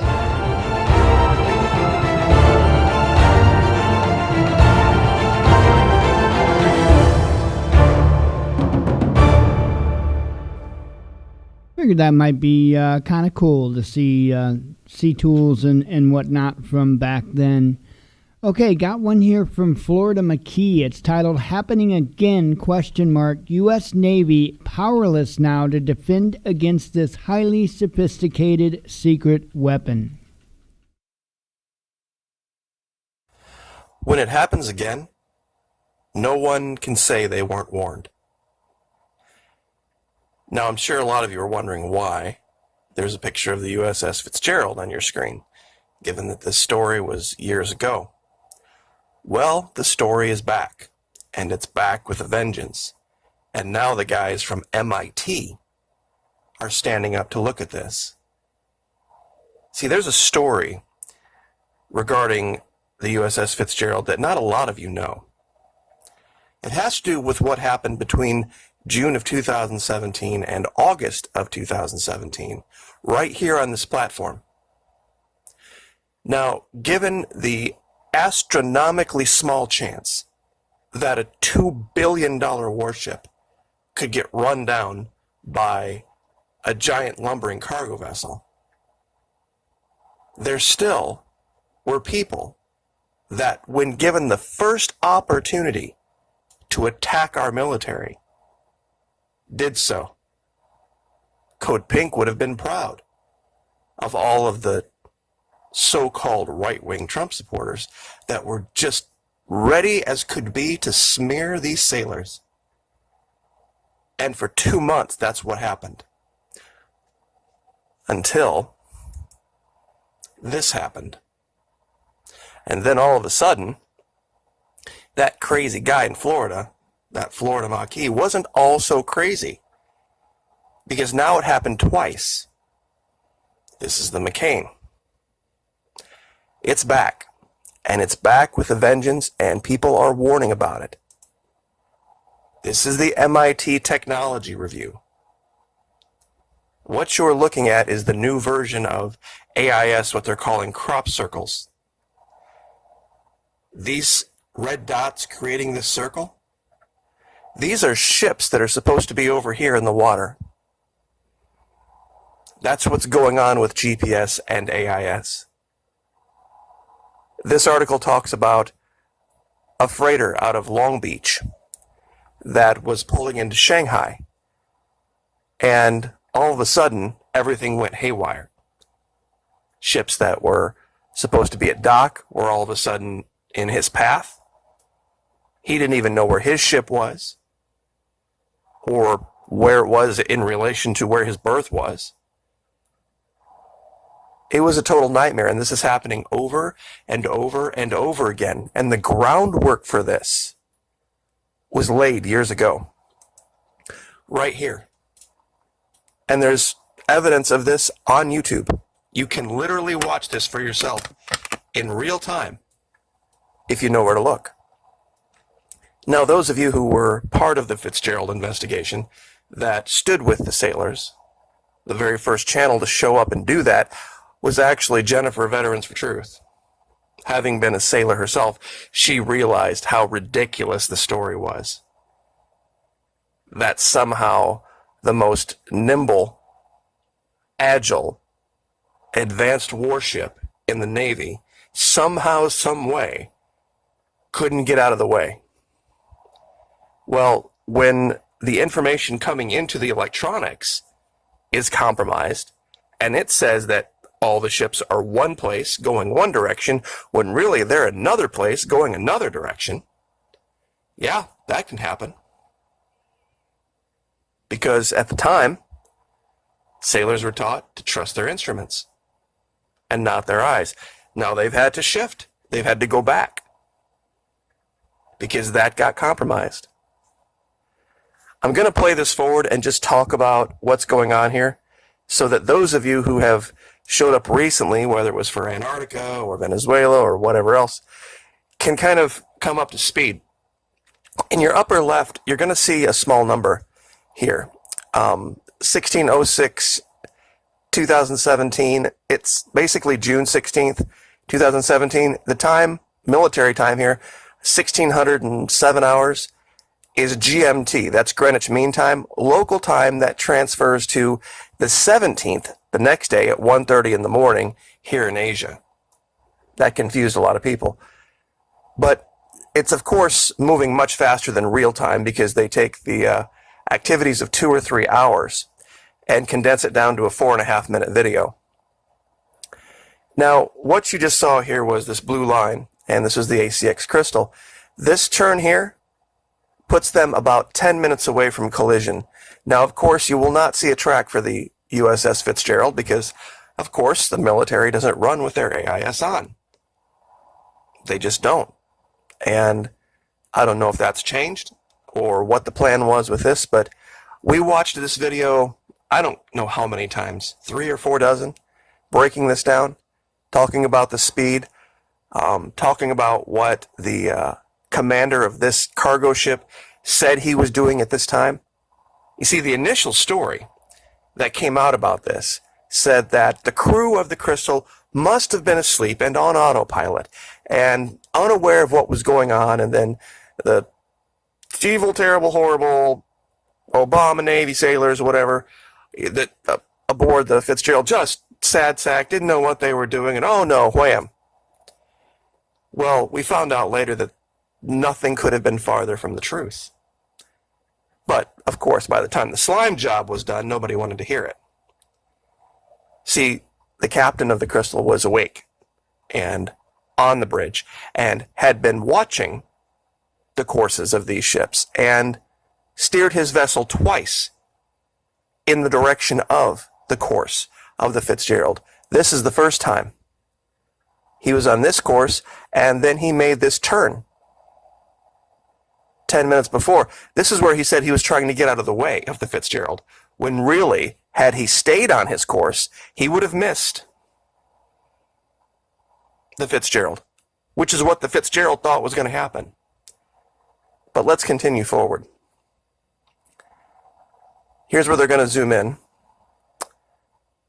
And now, right here, I just guess zoom out. This is 4:30 GMT, 1:30 local time. This is allegedly now when the collision took place, which is strange because the very next day, in a press conference, the admiral in charge of the 7th Fleet reported that the collision happened at 2:20, not for another 50 minutes. Which is weird because that's exactly the same time that the accident was called in simultaneously to 2 different reporting authorities by the crew of the Crystal and the crew of the Fitzgerald. 50 minutes later, never having spoken to each other.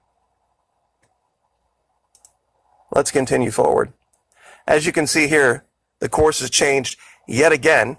We had another right turn, and now all of a sudden, the ACX Crystal becomes a speedboat, doing 90-degree turns, 45-degree turns, changing direction all over the place, 733 feet long, 14 stories tall. Having now allegedly smashed into a Navy destroyer that it saw and that it knew it hit when it hit it, they just keep sailing right along the way. No big deal. Don't call anybody. Don't say anything about it. Don't report it to anyone. Meanwhile, allegedly what we're supposed to believe here is that back aboard the Fitzgerald, nobody called general quarters. Yeah, that's absolutely right. That's in the reports. The damage control officer, who was asleep at the time, damage control assistant, I guess is the technical name, had to get woken up out of bed, get dressed, and then go to the bridge, and that's who called general quarters. Now, here we are coming up on 2:20. Now, this is allegedly, when the admiral, the 7th Fleet Admiral Coyne, says the collision actually took place. But what do we see? The ACX Crystal is way over here, just sailing along, having done a full 180-degree turn at 14 knots, never having slowed to more than, I think, 10 knots, is now, because, of course, they're kind and decent, honorable people, they're sailing back to the location of where the Fitzgerald is. And here's where something kind of funny happens. It gets back here, and the Fitzgerald, which was sailing south, allegedly now somehow has made it north of where it was. We see something weird happen. The ACX Crystal track stops. I'm going to zoom in here. Now we're at 2:42 a.m. local time. I want you to watch what happens next closely. See how it just sits there? 248, 249, 250, 251, 253. All of a sudden, it jumps and is facing the other direction and going a whole nother speed. And up here, in the upper left, remember our clock? You see, it had been rolling forward in 5-second intervals, like you would expect from a Class B transponder that you would find aboard a fishing vessel. Now, it's rolling forward in 10-second intervals, like you would expect aboard a Class A transponder assigned Solus class vessel.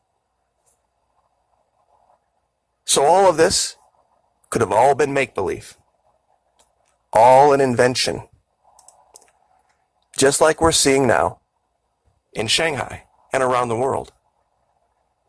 These invented make-believe GPS and AIS tracks.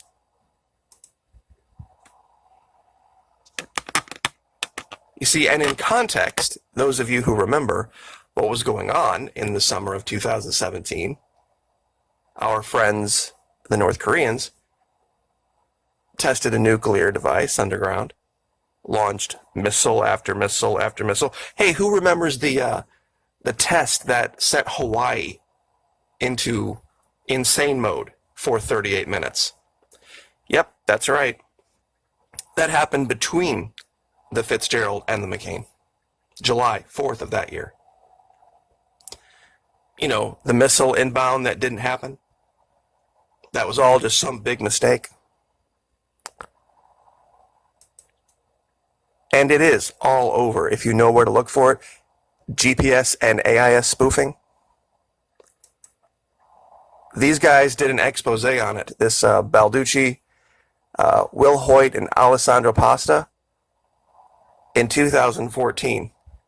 And all you need is an antenna, a little transponder that you can buy on Amazon, and a laptop.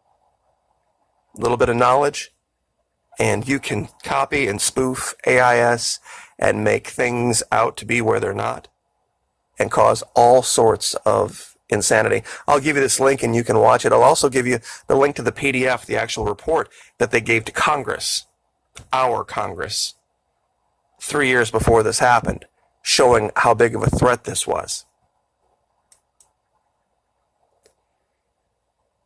Nobody was paying attention then.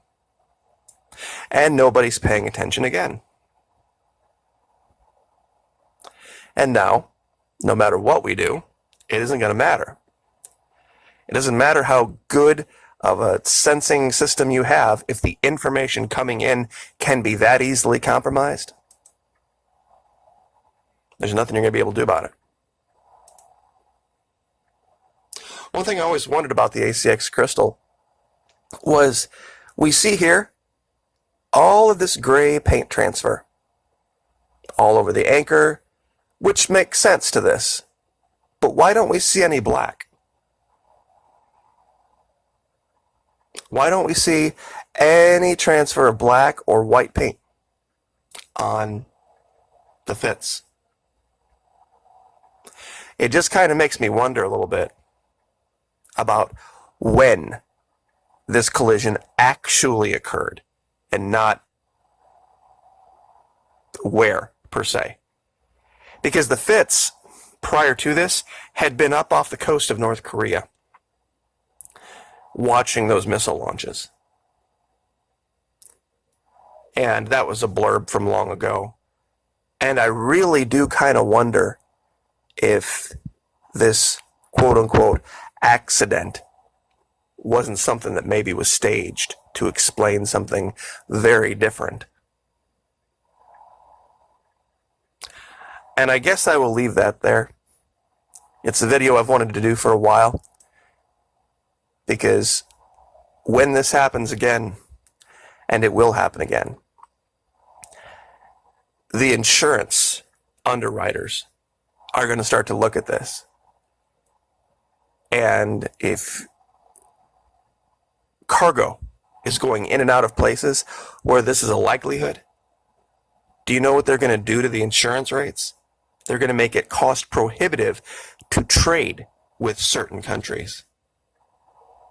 And then, of course, that will be used as leverage. Just things people don't think about. Anyway, like I said, I'll give you all the links to the story from MIT and the report that was given to Congress. And, of course, this link so that you can watch this ridiculous path of the ACX crystal yourself and make your own decision. But anyway, like, share, subscribe. We'll see you next time.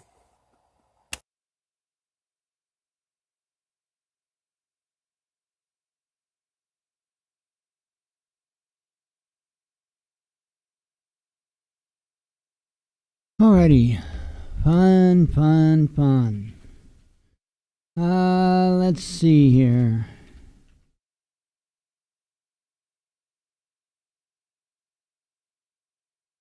Hang on.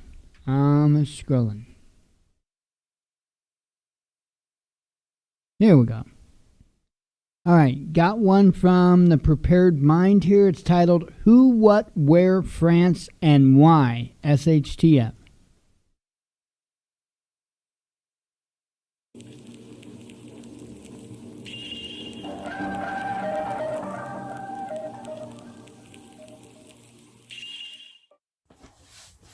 Good morning, and I hope everyone had a wonderful, wonderful Christmas. I ate too much, I drank too much, I laughed a goodly amount. Anyways, we've got a very short little week here, and yes, we have shit it's the fan thoughts. We have a lot to consider. And so just kind of getting back into it, I'm going to do a video for today. It has to do with what's happening in France. And apart from all of our good humor and jokes about our French brethren, we have a lot in common. Now, most of the time we think of the United States and England being fraternal brothers in the rule of nations. But the United States and France actually share quite a bit in common. And probably the biggest thing I could point to is our American Revolution. We had our revolution, and there was a French Revolution shortly afterwards. Now, the republic we got and the system of democracy they got were quite differently after those revolutions, attesting to the success, you could say, of those venerable republics back then. But we have something else very similar that's heating up. And it's not just France and the United States. It is the whole world. We're looking at the system coming down as wealth is being sucked out of the economies. As the economies are collapsing, as everything is failing, we're going to start seeing more protests, more riots, shit hitting the fan type stuff. But in the case of France, what we're looking at is an article here by Buchanan.org, and it's written by Patrick J. Buchanan. And he writes, "It is worth looking more closely at France because she appears to be at a place where the rest of Europe and America are headed." So he's drawing a conclusion, or making a prediction rather, that, yeah, France is really screwed up. It has its yellow vest protest. It has all of its immigration issues. And now we have the public transit system, right? It is on strike. Union workers are striking, right? As the rail and subway strike continue to paralyze travel in Paris and across France. Into the third week, President Emmanuel Macron made a Christmas appeal to his dissatisfied countrymen. Quote, strike action is justifiable and protected by the Constitution. But I think there are moments in a nation's life when it is good to observe a truce out of respect for families and family life. End quote. Doesn't that sound appealing? Isn't that almost French, Norman Rockwellish? Yeah, Macron, you know, when the elites in France, in England, in America, when they want to sound magnanimous and sound like statesmen, sound intelligent and reasonable and thoughtful, they can do it, can't they? They come right out and tell us just how good we have it and how we should just listen to them and everything will be fine. Yeah, well, it's bullshit. It always has been bullshit, right? Macron's appeal has gone largely unheeded. The public be damned seems to be the attitude of many of the workers who are tying up transit to protect Macron's plan to reform a pension system that consumes 14% of gross domestic product. Here we have the place where the rubber meets the road. Truly, right? You get between a dog and its bone and you're going to get bit. Labor unions, you know, do a lot of good, and they also, I think, are a pain in the ass. They allow a group of people to make demands, and if those demands aren't met, they can shut down a business. In this situation, we've got the entire national transit system running through subways and trains. They can bring a country to a halt, right? Literally. And that is why the argument has been made that government workers should not be able to unionize and certainly not be able to strike, right? Because how can an organization, right, shut down a nation? This is how. Now, I think more in question at this particular moment is to say, why would they do it? Why is it being done? Why? Right? Once we know the why, then we can get to some other questions. Well, why is they're not happy? In France, the government collects 46% of the GDP in taxes and spends 56% of GDP. Right? It's an incredibly top-heavy government-run country, in other words. Right? Their country is run by their government, and the United States is getting that way because of our debt as well, and how the government wants to spend its way into everything. Right? Oh, we're having farming issues. Spend. We're having issues with China. We're going to spend our way out of it. You know, it's hard for me to imagine. John, you're having problems financially. What you need to do is just spend all the money you can and go in as much debt as you can, and that'll fix everything. Everything will be fine for you. It's not how it works. Anyways, back to the thing. Right? Why? Right? Why is France so fucked up? Well, because they're government top-heavy. And yeah, England, the United States are going the same way. You know, why are people dissatisfied? Because wages aren't rising with the cost of living. In other words, in our spoiled Western civilizations, we look around and we see how good everything is. And guess what? The TV has backfired. Social media has backfired because everyone you see is just rich. They're doing so great. Oh my God, they're living the lifestyle, yada, yada, yada. Why can't I live that way? That's what people say. They see everyone else doing well, but they're not. They're being sold the bill of goods that the country is great, that the economy is wonderful, that everyone else is doing good. But we've got vast percentages of the population going, well, I'm not. Why not? And so they want a bigger piece of the pie, these labor unions in France. And so they're going to go on strike, or they're on strike. They'll shut a country down. And they don't give a shit about the holiday, just like the elites don't give a shit about us. right? The elites want everything to run fine. Everything will be fine. You guys just be calm so we can stay in control is what they say. Right? And the unions like to say, give us all the money we ask for and everything will be fine and we'll do as you say. And people with yellow vests say, knock this shit off, you repeal all the stupidity, and we'll behave ourselves and do as you say. But what are we getting? More protests, more strikes, as the economy declines, as the world leaders pretend like they've got everything under control and there's no real problem. That's what's going on in France, but it's happening here in the United States. So now that we know why people are upset, it has to do with money. It just does. Money makes the world go round, unfortunately. Right? Money is a measure of our worth and our actions. And it's meted out or paid over time, every 2 weeks, every month, every job. You're told how much you're worth by the amount of money you make. Right? As the economy slows down and there's less activity, there's less money going around, people start feeling like they're worth less than they were before. But why? What did you do wrong? What did I do wrong? What did anyone do wrong? Nothing.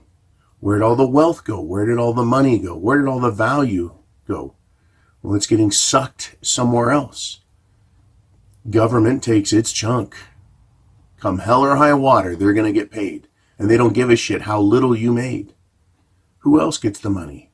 The banks, the corporations. Right?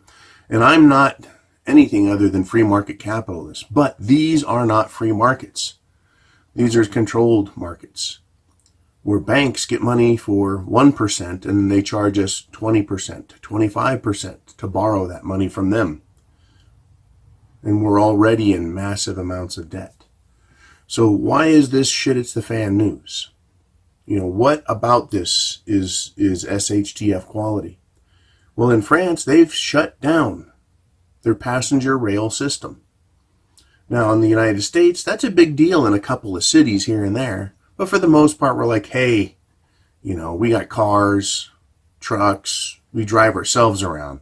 That's why we don't go in for that mass transit shit. Well, that's just one little piece of France that's having a problem, right? The fight is over protests or pensions. Everyone wants more. And it cracks me up. A lot of people want more for doing less. And I see this so much. So many people, they don't want to do anything anymore. I sit around and literally watch people on their phones. They're just looking at their phones and just dicking with their phones at work, in public. Now, I understand the addiction to technology, to instant communication, right? And I use my phone. I'm not innocent of this. But when I see it affecting the productivity of businesses, I can't believe that it doesn't dig in and cost every business in the country 1 hour, paid hour a day. You know, is that why people aren't getting enough money? Because their productivity level is lower, so companies are what, not willing to pay more? Well, that could be, except corporations are claiming they're making more money than ever. So what is the problem, right?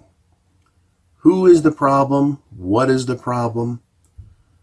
Right? Why are we having these problems? You know, we need to ask the who, what, where, when, why, and then not just go, okay, I see that little problem, no big deal, and just like block it out of the mind. It is much more important than just that, right? Because if you take a look at this problem here and that problem there, they accumulate, they aggregate. You know, it's just a bigger and bigger and bigger pile of things that add up to why our system is coming down.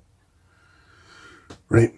Our ability to communicate with each other is failing. That's why I really like the YouTube platform. It allows me to talk to you guys. You know, the Patreon platform, social media. It's interesting we can communicate here. Look.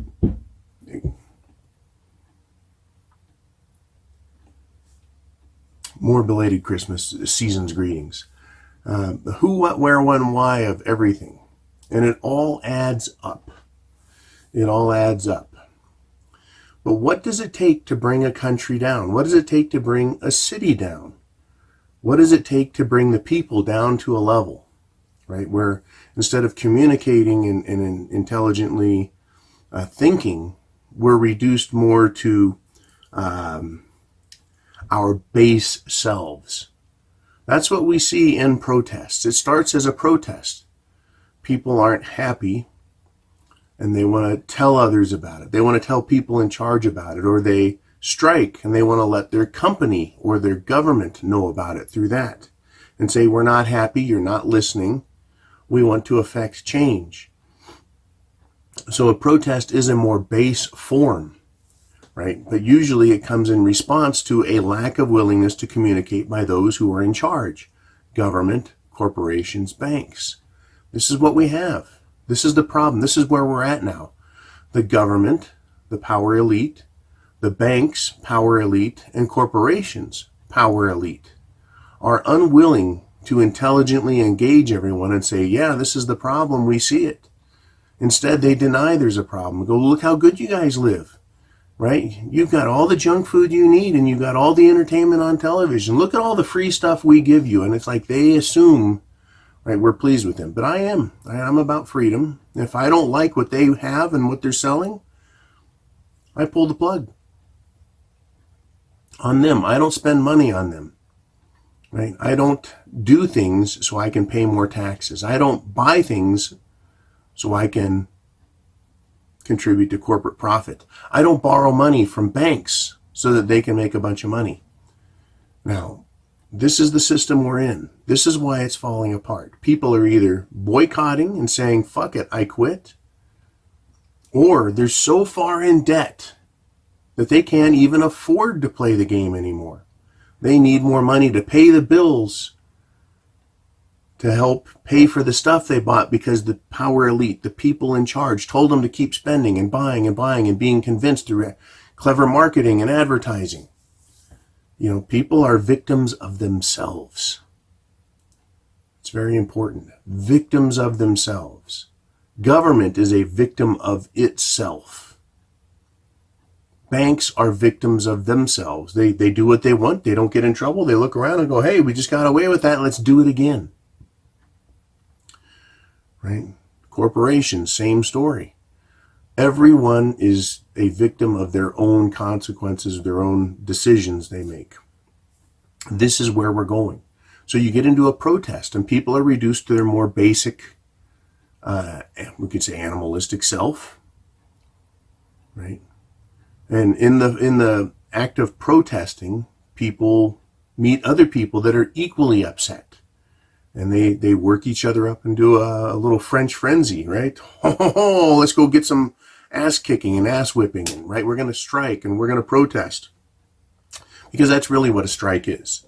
It's a form of protest while withholding something that's required. But right, what happens in protests and strikes? You get chaos, you get violence. Go ahead and try and cross a picket line with unions and you'll discover violence.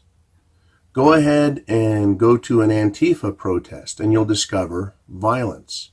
It's a lot different than a, say, Republican rally, where they're there to not protest, but to encourage a certain type of thinking. That's a rally. A protest is against, right? A strike is a strike against. This is where we're going, though. We have a lot of imbalances in our country. We have a lot of imbalances around the world, and people are beginning to protest and strike. What happens if fuel refineries, what happens if they go on strike? No fuel. What about trucking companies right now? What if they say, hey, look, you know, we're not getting paid, we're not getting raises, we're not happy, we're having to work harder, right? Because all these companies, one, are going out of business, trucking companies. And for what's left, they're going to work their asses off trying to keep it going. What happens if they strike? Right? They can independently strike and say, fuck it, or just I quit. Right? With all of these companies going out of business, right, it's hard to believe we're not in economic hard times or they're not coming. Secondly, when we look at all of what's going on in the shipping industry, shipping boat, shipping rail, shipping truck, If we were to say, okay, everything's fine, and they just pump all this money out here and everything's great, and we as the people feel like everything's great, and we start buying shit again, where's all the trucks going to come from? Well, they're here, they're parked, there's no truck drivers. Who's going to deliver all of this stuff? We're still going to have shortages. In other words, the system is slowly spiraling, but also down. Everything is coming down, and it results in protests, it results in strikes, it results in violence, outbreaks, conflicts. And people, when they come to a protest, they don't just bring themselves. They bring their own problems with, well, in France, the government, right? They want more pay, right? They want a better pension. Everyone's so worried about their fucking pensions 20, 30, 40 years down the road. Some of them, it's only 10 years down the road. They're not even thinking about and planning for today properly, but they want their pensions when they get older.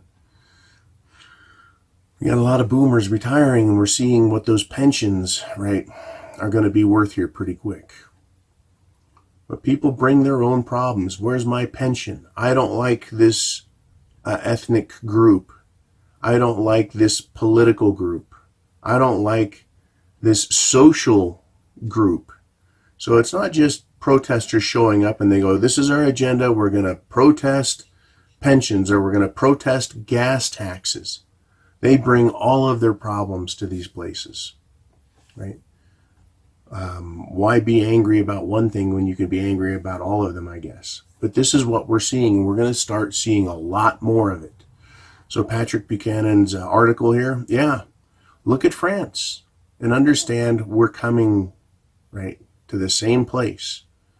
It's taken, in my opinion, a lot longer than it should have, and I think that's because of this free money they're pumping out here.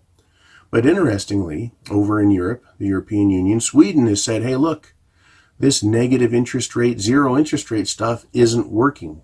We need to quit. We need to quit it. It's actually hurting things. It's not helping us. Well, the United States hasn't even gotten to zero, much less negative. What happens if Sweden starts offering 5% interest rates? Well, yeah, you have to pay more to borrow. But if we, the people, are already paying 15, 20, 25%, raising that prime rate, you know, the daily rate, whatever, how's that going to affect us? We're already, you know, miles above it. But interest rates, you can now put money, if they go, let's just say they go to 5% in Sweden, and the people of Sweden go, hey, this is great. We no longer have to spend our money. We can now save our money. Right? Let's start saving. Let's start investing instead of spending, consumerism. Let's start investing. And so they take their deposits, they take their investments in the United States of America, out of America, and put them back in Sweden. Because in America, you get what? You get a return on investment versus zero or negative return. Well, so Sweden does that, and then what? Denmark sees it. Hey, look at that, it worked. Norway starts spreading south, right, into other parts of Europe. Switzerland, Germany, France, they start saying, okay, we're going to offer 4, 5, 6% interest rate, right? All that money is going to leave the United States of America. Our stock market's going to come down. Our bond rates are going to go up, right? In other words, we have been mightily insulated in the United States of America because of everyone else's money coming here, trying to get a return on investment, right? Because over in Europe, they're just not happy with what they've got. But let's just say they do that. They do that. Europe starts doing a little better. The United States starts falling. It's not going to be enough to save Europe. It's not going to be enough to save America if we start raising our rates, right? Because what does that do? The cost of doing business goes up. As the cost of doing business goes up, the price of goods go up, right? And if you don't have money to invest or money to save, who gives a shit anyways? But that's the game we're playing, is the elites want to take care of those who have, try and keep them happy so they can point and say, everything's fine, everybody. Meanwhile, all the little people, right below that 50% level, all of us just regular people, we don't have, 2 nickels to rub together, and we're going, this is fucking ridiculous. right? People are going to strike. People are going to protest. People are going to riot. We're going to have shit hitting the fan in hot spots. That is what we can expect to come, right? As this massive vehicle slows down, rates are going to go up. Inflation will follow shortly thereafter. The cry for higher wages, like in France, for their transit system workers, they want more pensions. That's higher wages. That's part of the wage cost, or the cost of doing business, the cost to have employees. It's going to go up and up and up and up. What does that do? The cost of goods and services goes up. How is the rest of us supposed to do well, right? Unions love to get, I just got a 5% raise, a 10% bonus, right? Oh, we're doing great in my union, but the rest of the world doesn't get that. So yeah, you got a raise, the cost goes up, and the rest of us are standing around going, we don't have the money to pay more for the same thing. Right? It's not fair for everybody, but unions don't give a fuck. Corporations don't give a fuck. The government doesn't give a fuck. They just want everyone to stay calm so they can continue to control the game. Meanwhile, people are becoming less calm. They're more aggravated. They're more on edge. They're more on debt. And we've got a big problem here. What happens if we get a massive slowdown like we did in the end of 2008 again? And it's coming. It's going to happen. What is going to happen? Stock market crash? Right? Trump can't afford that. Politically, we can't afford this. Economically, we can't afford this. Socially, we can't afford this. We've got people demanding that their gender transformation process be paid for by people. Right? Why should I pay into a socialized medical system, an insurance system, where the money I pay in is being used to pay for someone else's elective surgery, elective treatments? It's ridiculous. It's absolutely asinine. We're wasting money where it doesn't need to be spent. And we're neglecting areas that are in dire need of help. That, I guess, is symbolic of these symptomatic problems that we've got. And I'm going to expect a whole lot more of it in 2020. And, just as a year-end thought, they're talking about a second impeachment for Trump. And they didn't even do a proper impeachment the first time. It can't even rightly be called an impeachment if you follow a certain line of thinking. It is a ridiculous notion, and they want to add more to it. They want to keep us distracted, keep us angry, keep us from looking at what's really going on. But folks, if you really look at what's going on, shit is going to hit the fan. Food, water, shelter, clothing, medicine, means of self-defense, and a plan. That is what I highly recommend. Make it a New Year's promise to yourself that you're going to ensure you're prepared and ready. Because we can have interruptions. In France, they have a transportation interruption. We here could have an electrical interruption, a fuel interruption, a food interruption. Lots of different interruptions can just happen. But nothing happens on accident, right? Nothing happens on accident. They've got the plates and they're spinning them on sticks, right? And they got the house of cards there and the balloon's all full of air. But pretty soon, the house of cards is just going to come down, the balloon's going to pop, and those plates will quit spinning and fall off the sticks. Unfortunately, that's the world we've got. To deny it doesn't change the fact that it's slowly coming down. Right? We can pretend, but it doesn't change the facts, right? We can pretend and say, oh yeah, the sun should be up 24 hours a day. It's not going to stop the fact that the sun will set and then rise again. Right? So get prepared. Chance favors the prepared mind is yours. I hope once again that you have a wonderful week ending and a happy new year and a safe new year. And get prepared this year if you're not already. And if you've started, take a look and seriously see how long can you make it without anyone else's help. Right? That's what being prepared is about. It's about understanding you ultimately we're responsible for ourselves. Not your company, not your bank, not your government, not your neighbors, not your family. You are responsible for you. So get you ready, right? God bless. Godspeed, Semper Fi.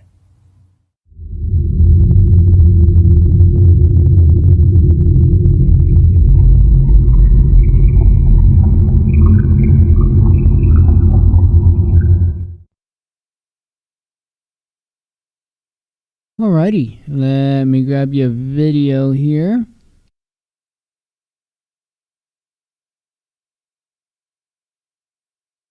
Let's see.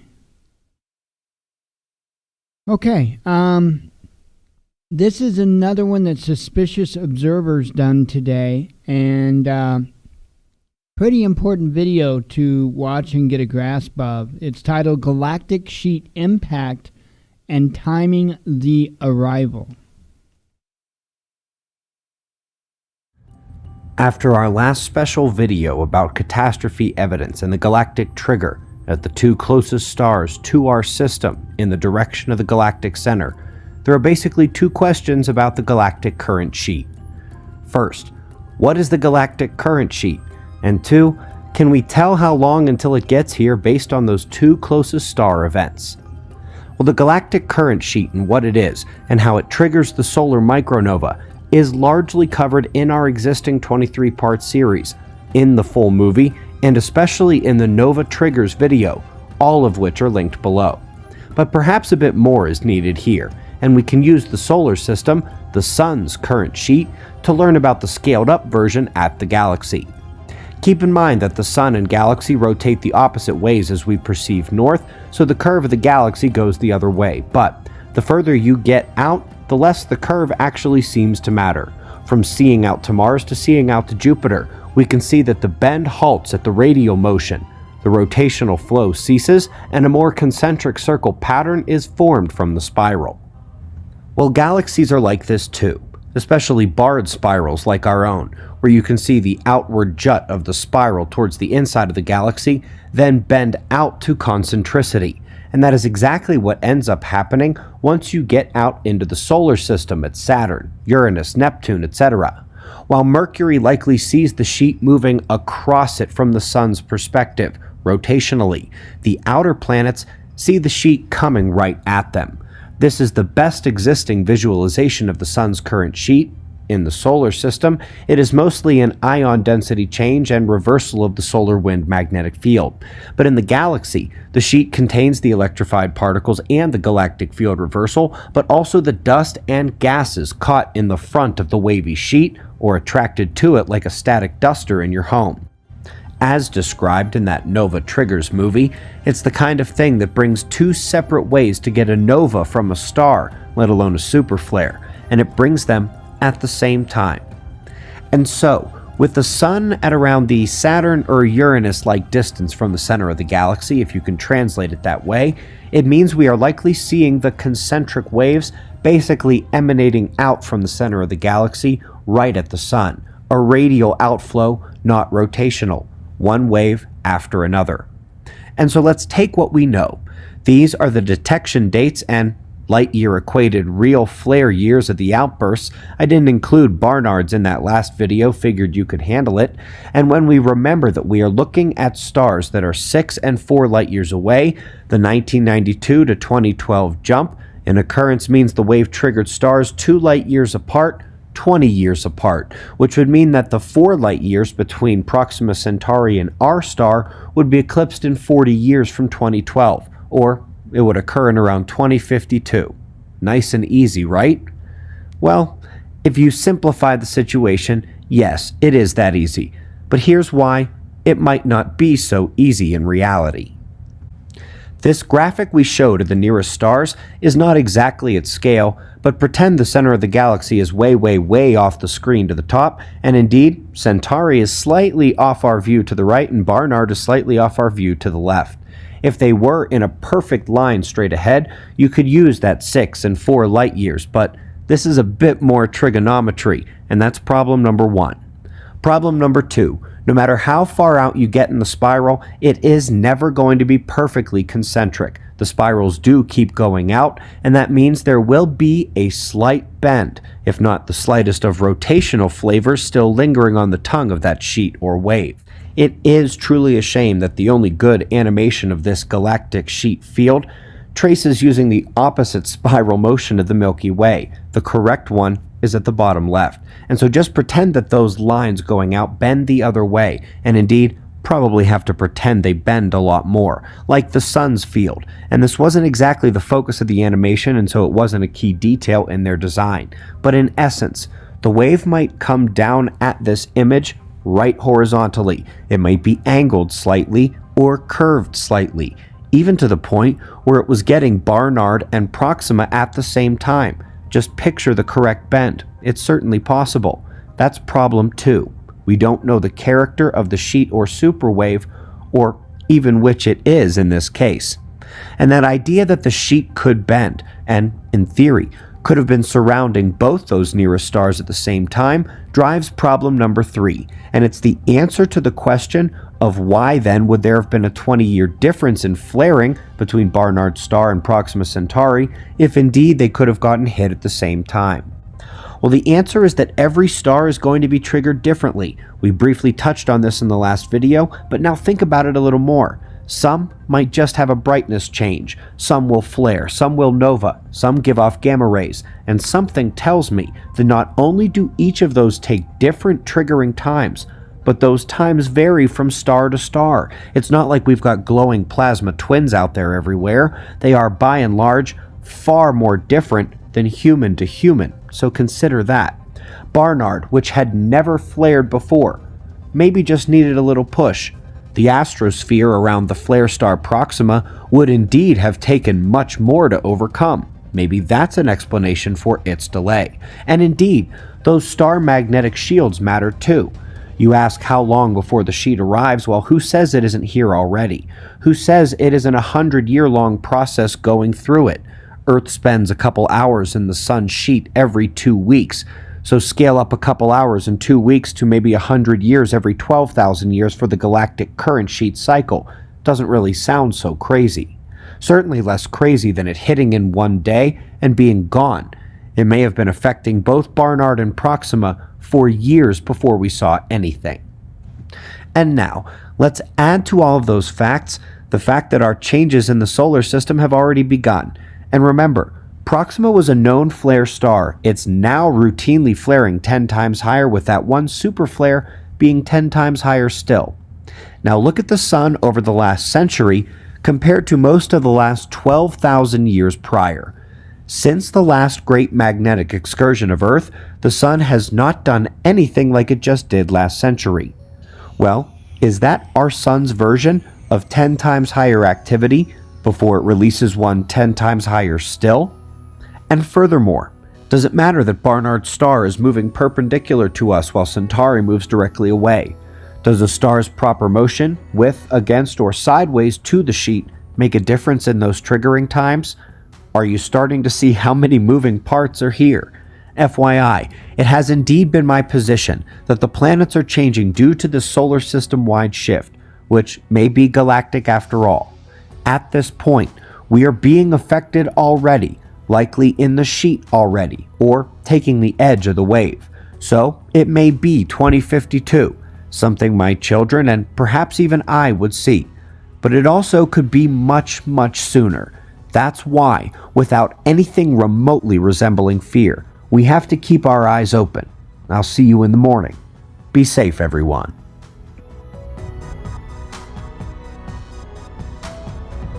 Okay, I don't want the music to nail me, so let me grab you another video here. I thought the name of this was absolutely killer. Step 1 Survival has a video titled Mary Kay Survival Role. Who knew Mary Kay was a prepper? Guess this could be for the gray man or gray woman, right? The Mary Kay. I'll have a link below if any of you want this bag so you can design your own type of bug out type thing. But this is kind of neat because you could set this in the back of your car and someone just sees Mary Kay and they're like, you know, well, they travel a lot and they keep a lot of makeup or something, right? You never know. Okay, so for the gray women out there, that would be a great idea for you. For men that just want to goof off or save a buck. Anyway, so I put this together. It makes you wonder what Victoria's real secret is, right? All right, so I put this together, and I'm just going to take you through it. You can design the same thing yourself. All right, let's go ahead. It's kind of the layout here. See, how do I want to do this? All right, so you got a hanger. You can hang this up on a tree, right? And so you have that. Neat option to these little pouches is they rip off just like that. And I've applied glow-in-the-dark tape to the top of these, so in case they're spaced out around the area that I'm striving and surviving, right? So the area that I'm camped or whatever, and I kind of lose sight of these, I need to find one, then I'll be able to see these. And if I want to hide them, you just peel it off if you need to disguise yourself. So it's no big deal. But each one of these peel off just the same. And we'll go through each one of these and check them out. All right, first off, let's get to this one because I'm sure everybody wants to see. Let's just slide this over a bit. Now, this was an Orion flare gun project that I told you guys about several months ago. And I've been kind of secretly on the side putting this thing together and showing some patrons this sort of deal that I'm doing. Now, I know there's a lot of skepticism, and there's even videos of hippies out there that have these, you cannot shoot a 12 gauge out of one of these, although it is gauged in 12 gauge. Why they did that, I don't know, but that's what the inside looks like. And then you have this stainless steel plate back here. Now, real easy to fire. You just simply cock it, pull the trigger, right? Real simple. Now, what they did develop over the years was crazy stuff. And I got to looking up some reload. I'm friends with a lot of reloaders in the reloading community. And everyone that knows me or kept up with the channel knows I used to have a reloading channel. And I could show you I could show folks how to dub down rock salt. So what I did here, if you look here, that's my 22 LR adapter that works in here. I've shown that before. I'm not going to show it today. I showed the folks on Patreon that it's pretty sick. By sick, I mean cool. All right, so these are your flares. You notice the look of these. Now flares, they don't hit hard. They kind of poke. And it's just signaling. It's just let folks know that hey, here I am. So if you was to try and get in a fight with one of these, it ain't going to do well for you. It's going to bounce off the victim or defense, right? It doesn't matter whoever's trying to play with these things, but these slide right down in there like that, and that's how they look. And you can see this narrowing here, and there's a space here, so you can't load 12 gauge shells into it anyway, but you can if you're a reloader. So if you're a reloader like myself, I do what's called the roll crimp. And the roll crimp, this is an active shell. You can see it looks identical to the rest of these, right? Just a little slight differences with some beads there. Same thing. This is if you can look in there, let me see if you guys can see all right. If you can look in there, that's rock salt, right? I do clear overshot wads, or what's it called? Overshot cards as you work. Anyway, active shell, right? Active shell. There you go. Goes right in there. Boom. Just like that, right? And with the active shell, let me get this right here. They're kind of hard to get your finger in there because they kind of sits flush. So I just take another shell and just kind of pop it up so I can grab it. Anyway, that's an active shell. Now you dub these down. Rock salt's a painful thing to hit somebody with. So it's just for protection. You can't, they're not non-lethal, right? It's non-lethal. So you can't do anything with that. But the 22 simply for hunting. Like if you're in a survival situation, you need food, you could utilize it for hunting or self-defense, I guess, if you had to. But anyways, that's that. And I did CCI quiet. You can't shoot. I do not if you're, it's just like those, I think they're the Polish flare guns. If you got one of the Polish flare guns, you can go a little bit higher up in your blast. But for something that's plastic-ish and it's got just little pieces of metal, then You can only do 22 LR in the CCI Quiet, which is really dubbed down. It's like shooting a BB gun. Okay, so it's not like anything crazy outrageous, but a lot of folks just like the ideas because sharing is caring, and that's pretty much all there is to it. I did a Titan survival cord down here at the bottom. I did not like the hole that it left, but oh yeah, legal terms of these things, you cannot sell, and if you put this with this, you cannot hand it over to anyone. You can sell the flare gun by itself to somebody. You cannot sell that adapter to someone. There's a lot of legal stuff that goes with it, and it all goes into weapon craziness and stuff. I don't want to get into the details of it because it's kind of hard to explain. But anyways, so there's that. All right, so what should I do next? Let's do this one here. Then we'll do the first aid. Let's just dump this guy out. A lot of folks like to know these things. This is pretty interesting over here. All right, so in a survival scenario, there's this is the Pocket Boy, the Silky Saw. These are really nice. And I got fat rope. You can see that. Fat rope's nice. It's just a rope, and it's slathered in wax and crazy fire craziness, but it looks just like a rope. With this, I've got matches. There's matches, and then there's the magnesium fire capsules, which are amazing. I totally tell everybody to buy those things because they're great. And just some cotton. Another little cool kit. I added this just to add it. A friend sent this to me, a subscriber and friend sent this in, and I thought this was the coolest invention ever, man. I made something for him in return, and I just thought this was the coolest thing ever. He did a little magnifying glass. Thought about doing a little case for it. This is great for fire starting. You ever seen Lord of the Flies? They all fought for the pair of glasses. But this is a little magnifying glass. Here, I'll just set that down. I'll put that together in a minute. All right, and this is just an extra ferrule rod. Pretty nice little ferrule rod. And then down in here, these are great for blowing your fire to get it started. And they're just like this. You have a hollow point. This is the end that you blow in right here. And you put this into your fire, and it's super cold heat, super cold air hits and gets that fire really going. And it's good if you got wet firewood. But these things are great. I did a little video on these things a while back. I still have to remind folks that they're cool. In the event that I have a lot of trouble and dry stuff, like this stuff isn't working for me, it's windy or something's crazy, I like to keep like a utility flame or something like that on hand.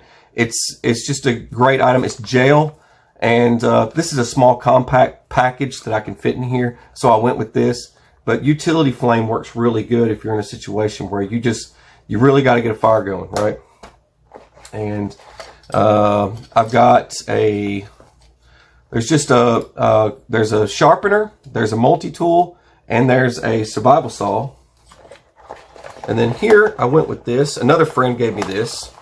Another friend and subscriber. All right,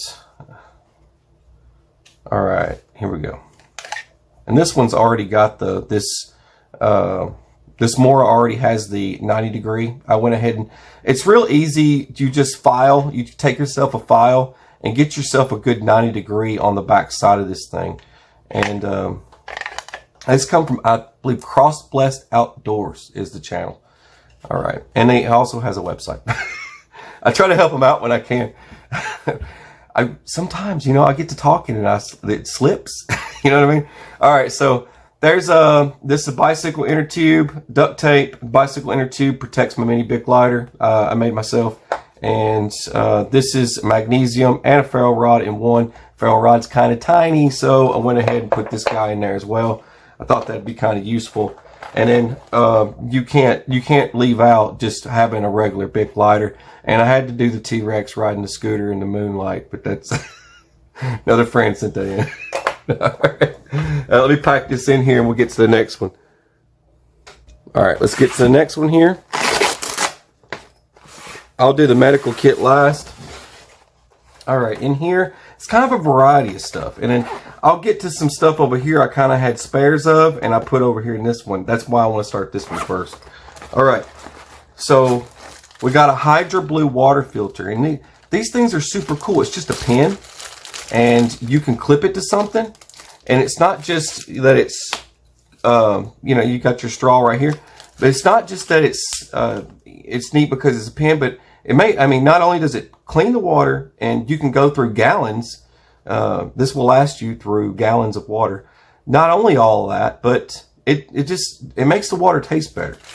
That's the other cool factor of this. It makes the water taste better. I always kind of like Hydro Blue stuff.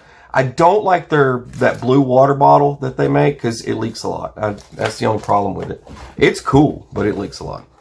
All right, that's the downside of it. You don't ever hear anybody say, man, it leaks a lot. It does. It leaks a lot. This is just a bandana that is used for filtering water. Put on your head, whatever. Bandanas are cool. I love having a bandana. Plus, it's orange. You can rip that off. Use it as markers. You know, mark your trail. Help getting found if you need to get found. And then some jute. You're gonna have some jute. The paracord bracelet that I just finished. I did a video on. Full survival bracelet, practical bracelet. It actually works. You can just grab one end of it, yank it, and it all unwinds. So all that Titan survival cord at your fingertips. You just rip it out and let it go. Of course, it's also a light. There's a video on this. It's a really cool thing. I thought this was neat. Wife got this for me for Christmas. I threw it in here. Threw it in here. Why not? The atomic lighter, everyone. Anyway, but it's got an on-off switch. Sorry. And rechargeable on and off switch too. But anyways, the atomic lighter, everyone. Can you see it okay? There you go. Anyway, it lights stuff up. All right. I know I'm goofy. All right. A disposable blanket, a towel, a towel, blanket. Anyways, a towel. I thought that was cool. Add water. Just add water. Sewing kit. Full sewing kit. Plenty of needles. Gotta have one of those. All right. Over here, I have also have an adapter for a type C, and this is the adapter for the regular micro, and this is for the micro as well. It's for another device, and this will also go to charge this if I need to, or charge other little lights. This is my solar powered light that I have a couple of these actually, and I have one in another bag, and you've probably seen one before, but one of my favorites. This is really cool, and I want to talk about this in just a minute, but I got everything for hunting and fishing in here. But this is cool, okay? You guys might have seen like the Bear Bowls, okay? You guys ever seen Bear Bowl? All right, Bear Bowl, this company had this material, and they made the bowl out of this material. And Cool Hand Luke sent this in, and I just want to share this with you guys because I learned a cool trick. You can take this, and if you take a stick and you split it and you cinch down the stick, you can pinch, okay? Just like a clothespin. All right, you ever seen a clothespin, right? But you take this and you clothespin it up just like this. Well, you would do it like, as you were. You would do it like this, okay? All the way around, and you do all four corners, okay? And this can be set over a fire and it won't burn. This can be set over any cook system. You can turn this into a bowl. You can turn it into a box or whatever you want to do with it, but you can cook with this and it will hold water. It's the craziest material on the planet. If you're looking for where it is sold, I have seen this sold at CVS and Walgreens in those, believe it or not, crazy TV infomercial stuff. But I can't remember exactly what it's called because I've had it wrapped up. But you can use this to cook. You can put it on your grill. You can put it inside your oven or whatever you need to do with it. But the cool factor is that you can transform it into a survival bowl and cook with it. So you don't need to have a big metal huge container, right? Anyway, eating tool, man. The CRKT. Who doesn't have one of these, right? You got to have an eating tool. All right, these are cold steel, just in case I have to make a bow. Let me pull some of this stuff out here. Pull this stuff out. There we go. All right, should have 4 of these in here. I stuffed 4 in there. There it is. All right, these are cold steel. They're made of some type of really tough plastic or something, but they're super duper sharp, and they're arrowheads. And I'm putting these in here in case I have to makeshift arrows or makeshift a bow. And if I have to makeshift a bow, I also supplied the cordage for that. There's the cordage for the bow, for the bowstring. I got 3 of these. Since we have so many family members, I folded up 3 of these to put in here. And there's the 3rd one. There we go. All right. Now, one more item on my list here. Gator clips. These are the coolest thing ever. Why? Because I actually tested them. That's why. I hung these things up and I let them burn for months. I mean, the one that I have hanging up is still on and it's still lit. It's still glowing. It will burn for months. It'll just stay lit for months. It's crazy.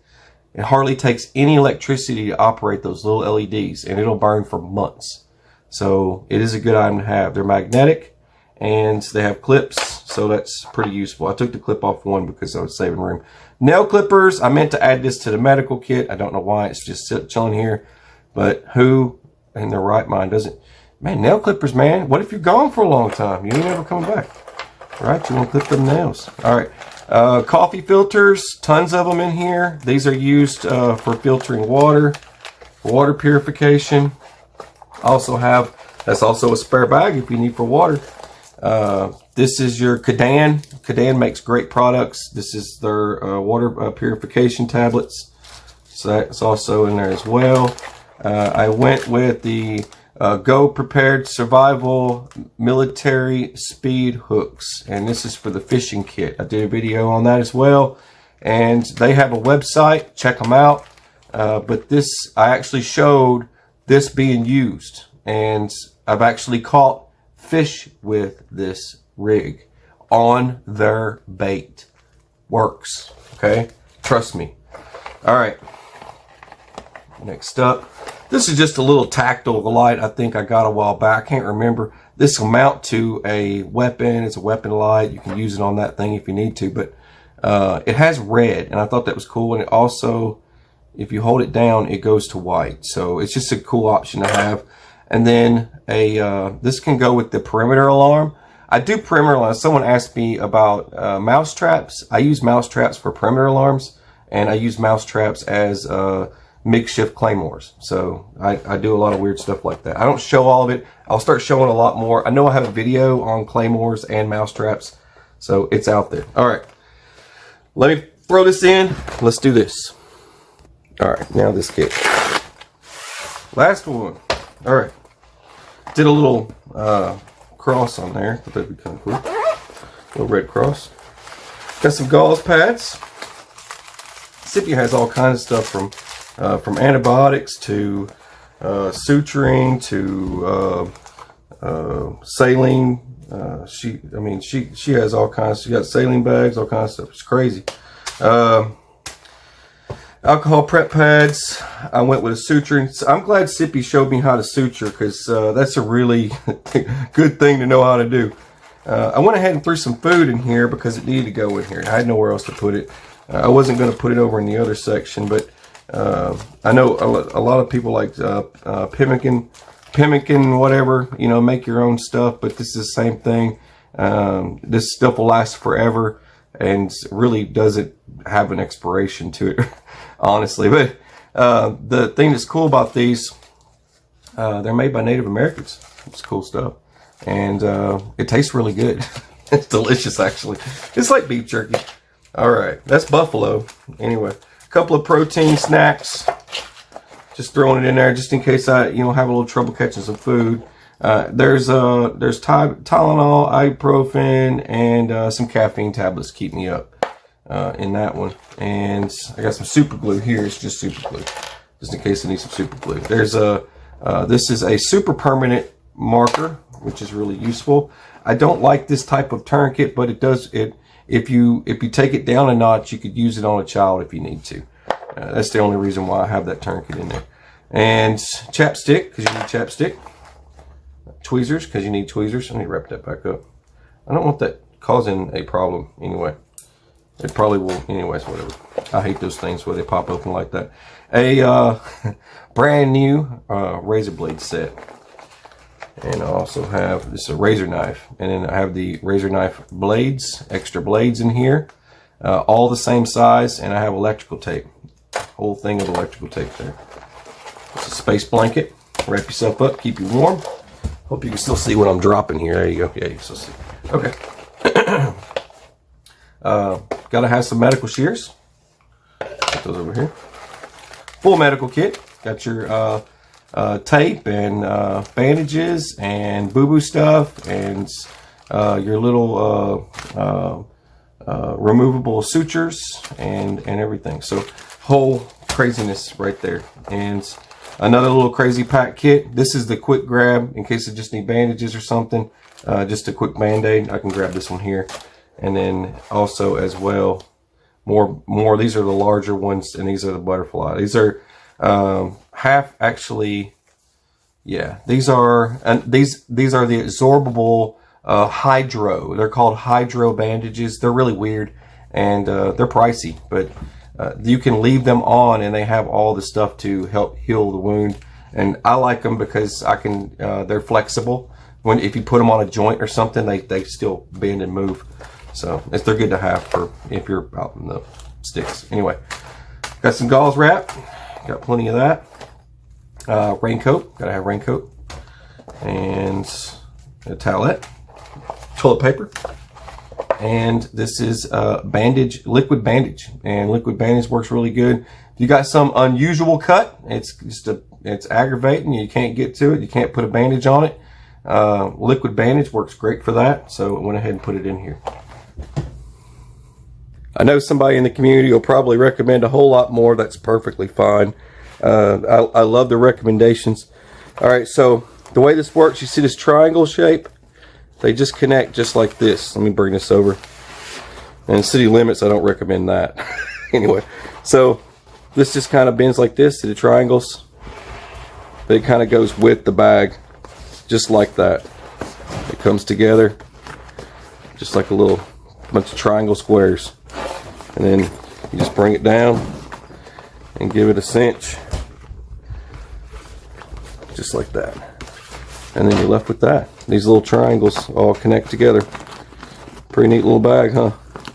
Anyways, you kind of adjust it. But see, if you had something like that sitting in the trunk of your car, no one would have a clue. And then you can also do a cool little trick with these guys. I went ahead and put these on here. You can clip these to your belt. You guys can see me okay. Now you want to do this like Marine Corps drill instructor style, right? So you got straps. Sorry about the lighting. You got straps. You just put straps on it, right? And you'll take something like this and just kind of bring it in like this. Bring it over your head until this is around your waist. And when it's around your waist, you might have to loosen it up some. Just like that.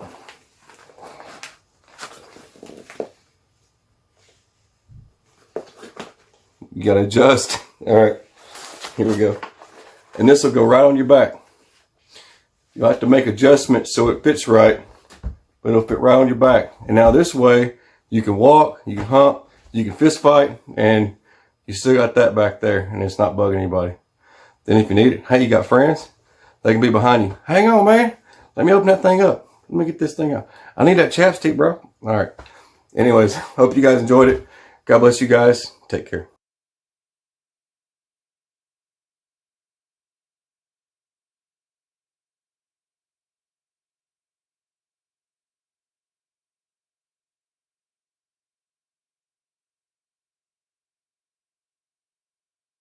Oops, got me right in the middle of weeding vinyl. Let me see here.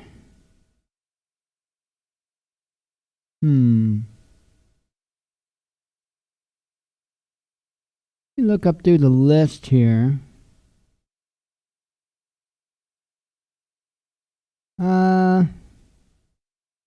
Okay, let me go ahead and do this one from Bear Independent that he did earlier here. I want to make sure to get this in because it's another installment of Prepper Classroom.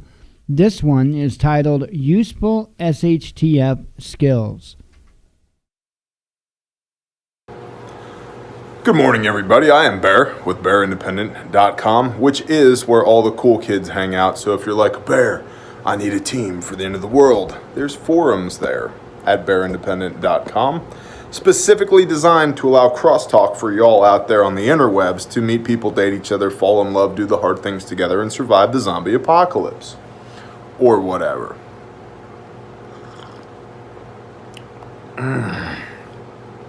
Yeah. Good coffee cup. Good coffee.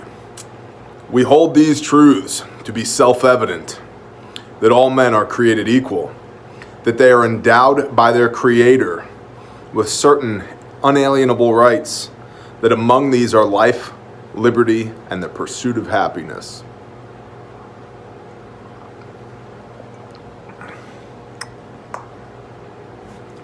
It's down below on that bar thing. This coffee's really good though. All right, yeah. You can click that little bar down there. It'll take you to Teespring.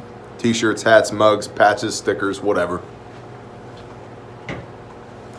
All right, let's get down to brass tacks.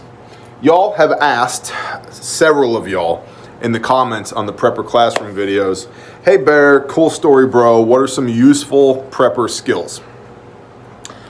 Voila, useful prepper skills.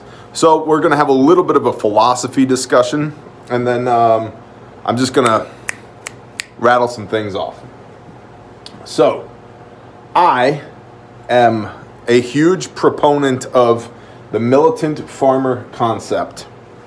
I don't know if there are other people out there who have been saying that phrase besides myself. I am the first person that I've heard that from, that I'm aware of. Don't know, don't care. Although I did see somebody post like a really well done Instagram meme that was a total ripoff of my 4 quarters philosophy. So, and it wasn't like somebody with 3 followers. It was like somebody with 300,000 followers. So I guess the bareness is getting out there into the ethos. It's in the zeitgeist of humanity now. That's cool. Militant farmer concept. What does this mean? You must be able to produce food, and you must be able to protect the people who are consuming that food.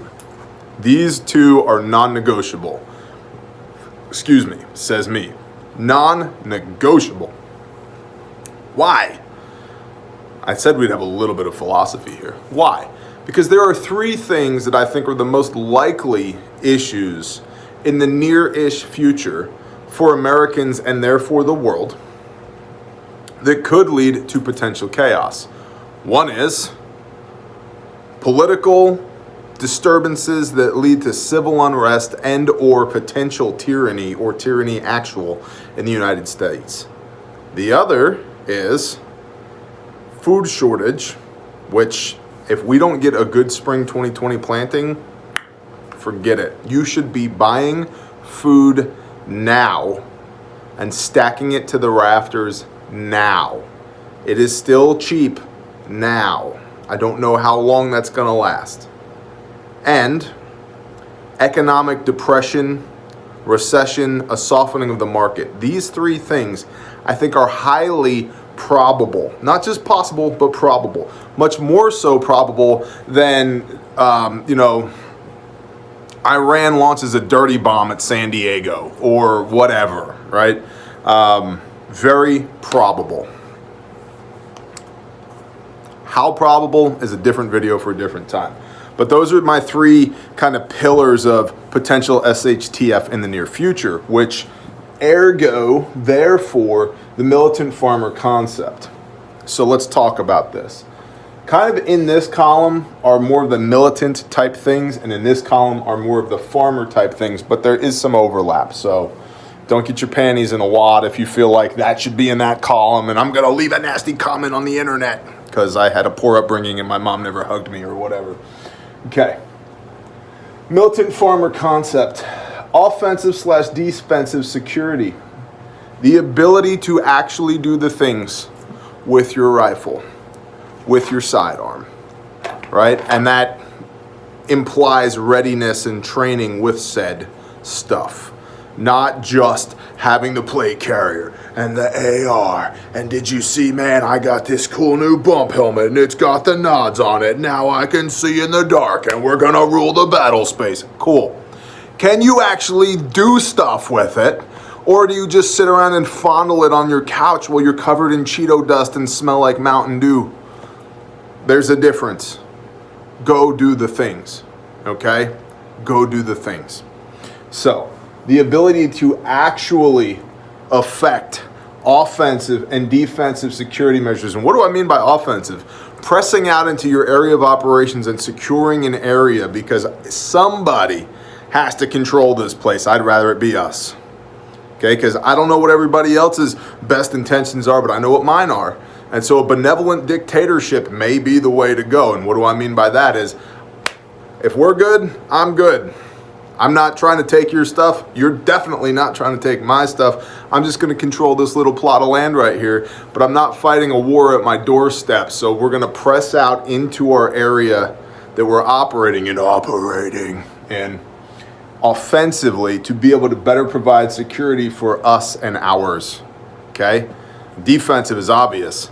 If you come here, you better bring all your friends because you will be met with a wall of lead. Defensive security. Firearms and tactics, therefore. As I said, do you have the things? Can you use the things? We have people on our tribe, on our team, that are very good at employing the things, doing the things. Very, very good. We have other people within the tribe and on our teams that are more tacticians, that have more real-world experience, that maybe they can't get the shot off as fast, but boy, they're much better at directing the people who are getting the shots off. Okay, so they're not the same thing. Simply possessing the firearms and knowing how to operate said firearms does not make you a tactician. And being a tactician does not mean that you necessarily have the pinnacle proficiency with said weapons. So they are not the same. Firearms and the tactics to move those people who can use the firearms about the battle space. Very useful.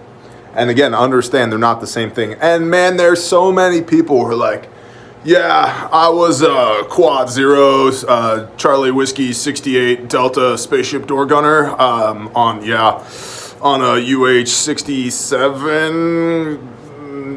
And I had a GAU 8 that I used to EDC all the time because depleted uranium, bro. And so anyway, I'll be your head of security. Okay. Copy that. My head of security is a cop. And you know what? He's damn good at his job.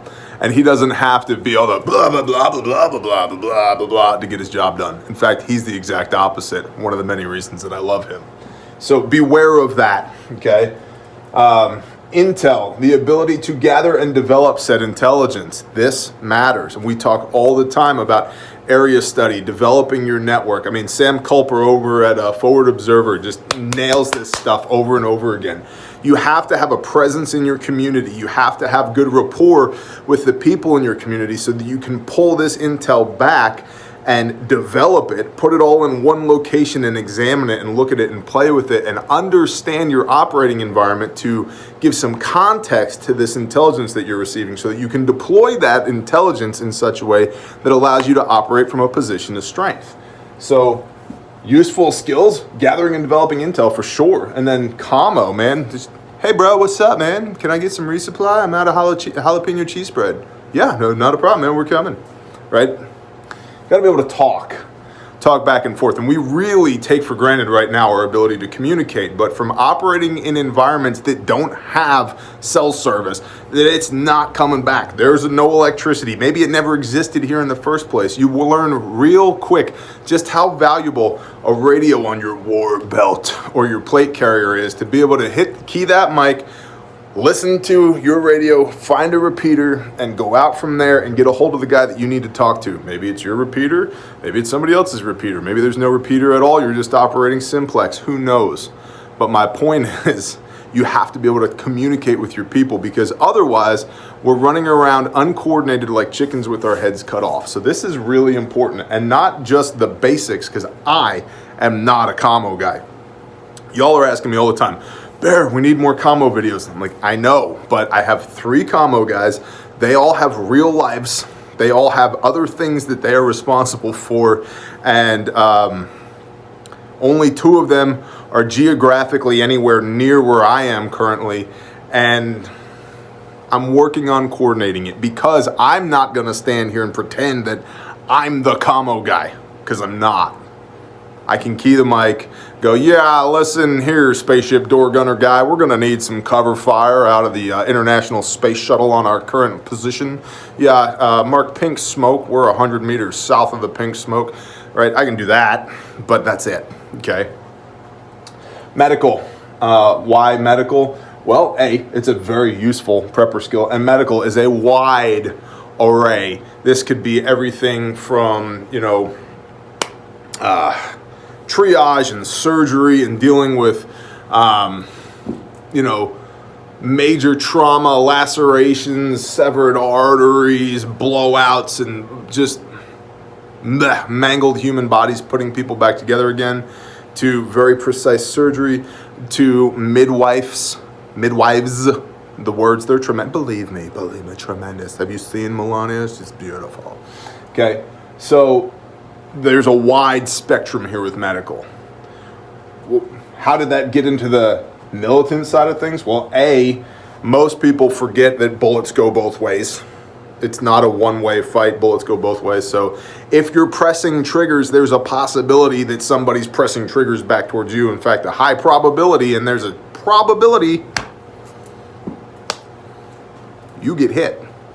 So having these skills amongst all your people, but having specialists in that area as well, highly recommended.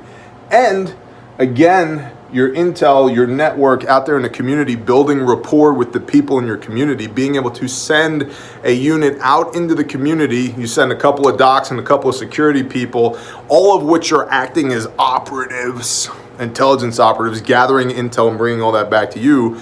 You're engendering goodwill towards you and your people. You're building rapport with your community, and you're also gathering all that intel and bringing it back. So yeah, medical, it matters. And it's not terribly expensive right now to stock medical stuff. So I recommend that you do stock medical stuff and learn how to use it.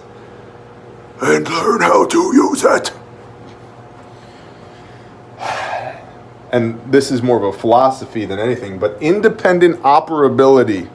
But this is definitely a militant concept. Think about the Minuteman, being able to go at a minute's notice, run out the door, and self-support for a given period of time. Independent operability. This is one of the things that the modern militia movement gets wrong in perpetuity. Their ability to self-support does not exceed 72 hours. And so while they can muster, in some cases, many pairs of boots on the ground, after 3 days, their logistics completely falls apart because the resupply element of said militia does not exist. However, I am seeing this getting better and better and better, hopefully because of these conversations that we're having, that people within these militia movements realize that, A, we can't all be the pointy end of the spear, because if we were all, that's a line, not a spear, it's it doesn't work. The geography of this, geometry, that's the word, geometry of this doesn't work.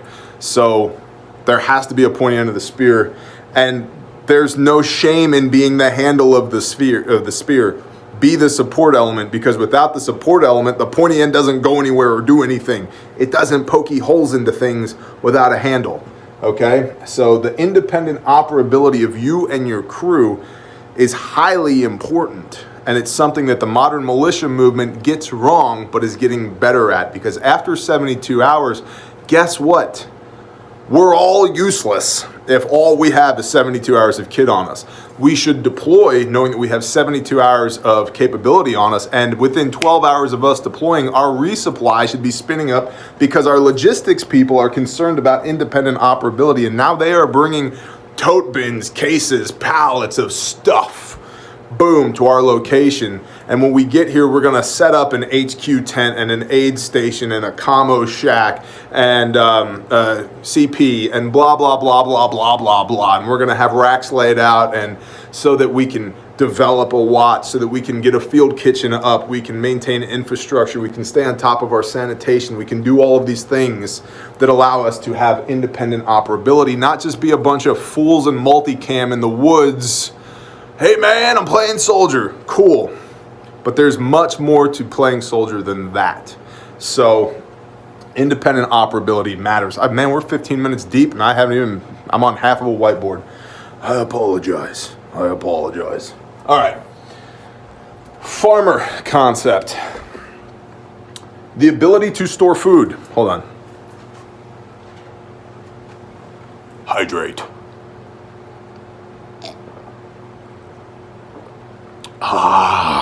Yes.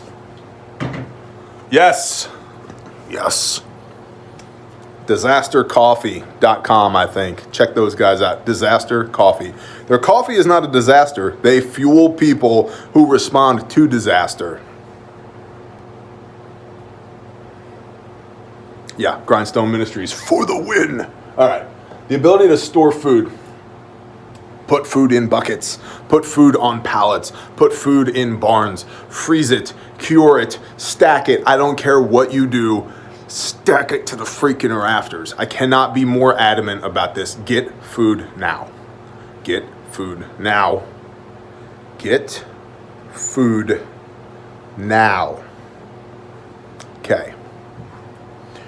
The ability to produce food. Why does this matter? Because the food that you have stored is your cushion between the system failing and you spinning up your agriculture. Your agriculture, the system. Okay? They have the inverse effect on one another. The less dependent the system is, the more dependent your agriculture needs to be. And vice versa. Well, as preparedness-minded individuals, as preppers, man, we can see that the system is kind of doing one of these, and it might do this. Well, if it's doing one of these, we need to be doing one of these and spin this thing up to get wildly independent of the system, to maintain independent operability of us, to perpetuate normalcy for us.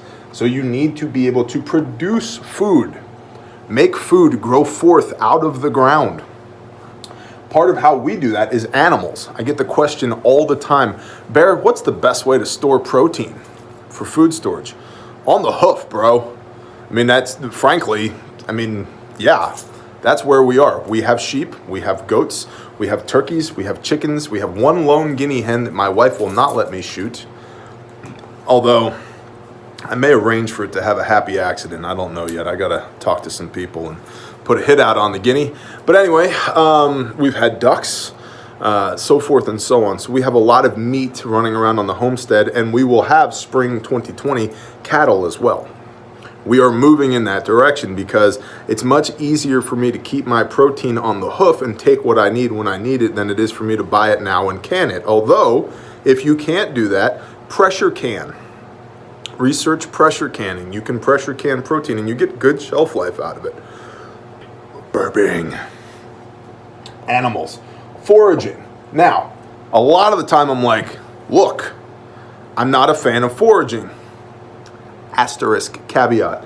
I'm not a fan of foraging when we're bugging out. Why? Because we need to get from here where it's bad to here where it's not so bad ASAP, as quickly as possible. And I've said it before and I'll say it again, we are not going to hunt, fish, trap, scavenge, forage our way to prosperity during the end of the world. We're just not, and especially not while bugging out. Okay?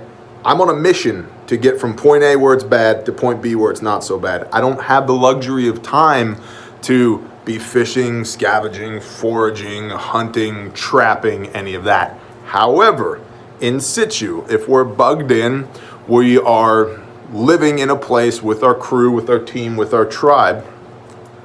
Foraging in your area is probably not a bad idea. You should do, again, as part of your area study, make a document of all the wild edibles in your area. We have provided documents like this for clients at Prosperity. The last one of which I had to have my admins just ruthlessly cut from 700 pages down to 300 pages in Texas. In Texas, where areas of which are just sand and mesquite bushes. So it can be done, okay? I just got an alert on my phone. Go away, calendar. So you should definitely research the wild edibles in your area and have the ability to forage for them. Another great idea that my wife started implementing was she got an aerial map of our property and then started marking it. This dot is blackberries. This dot is mulberries.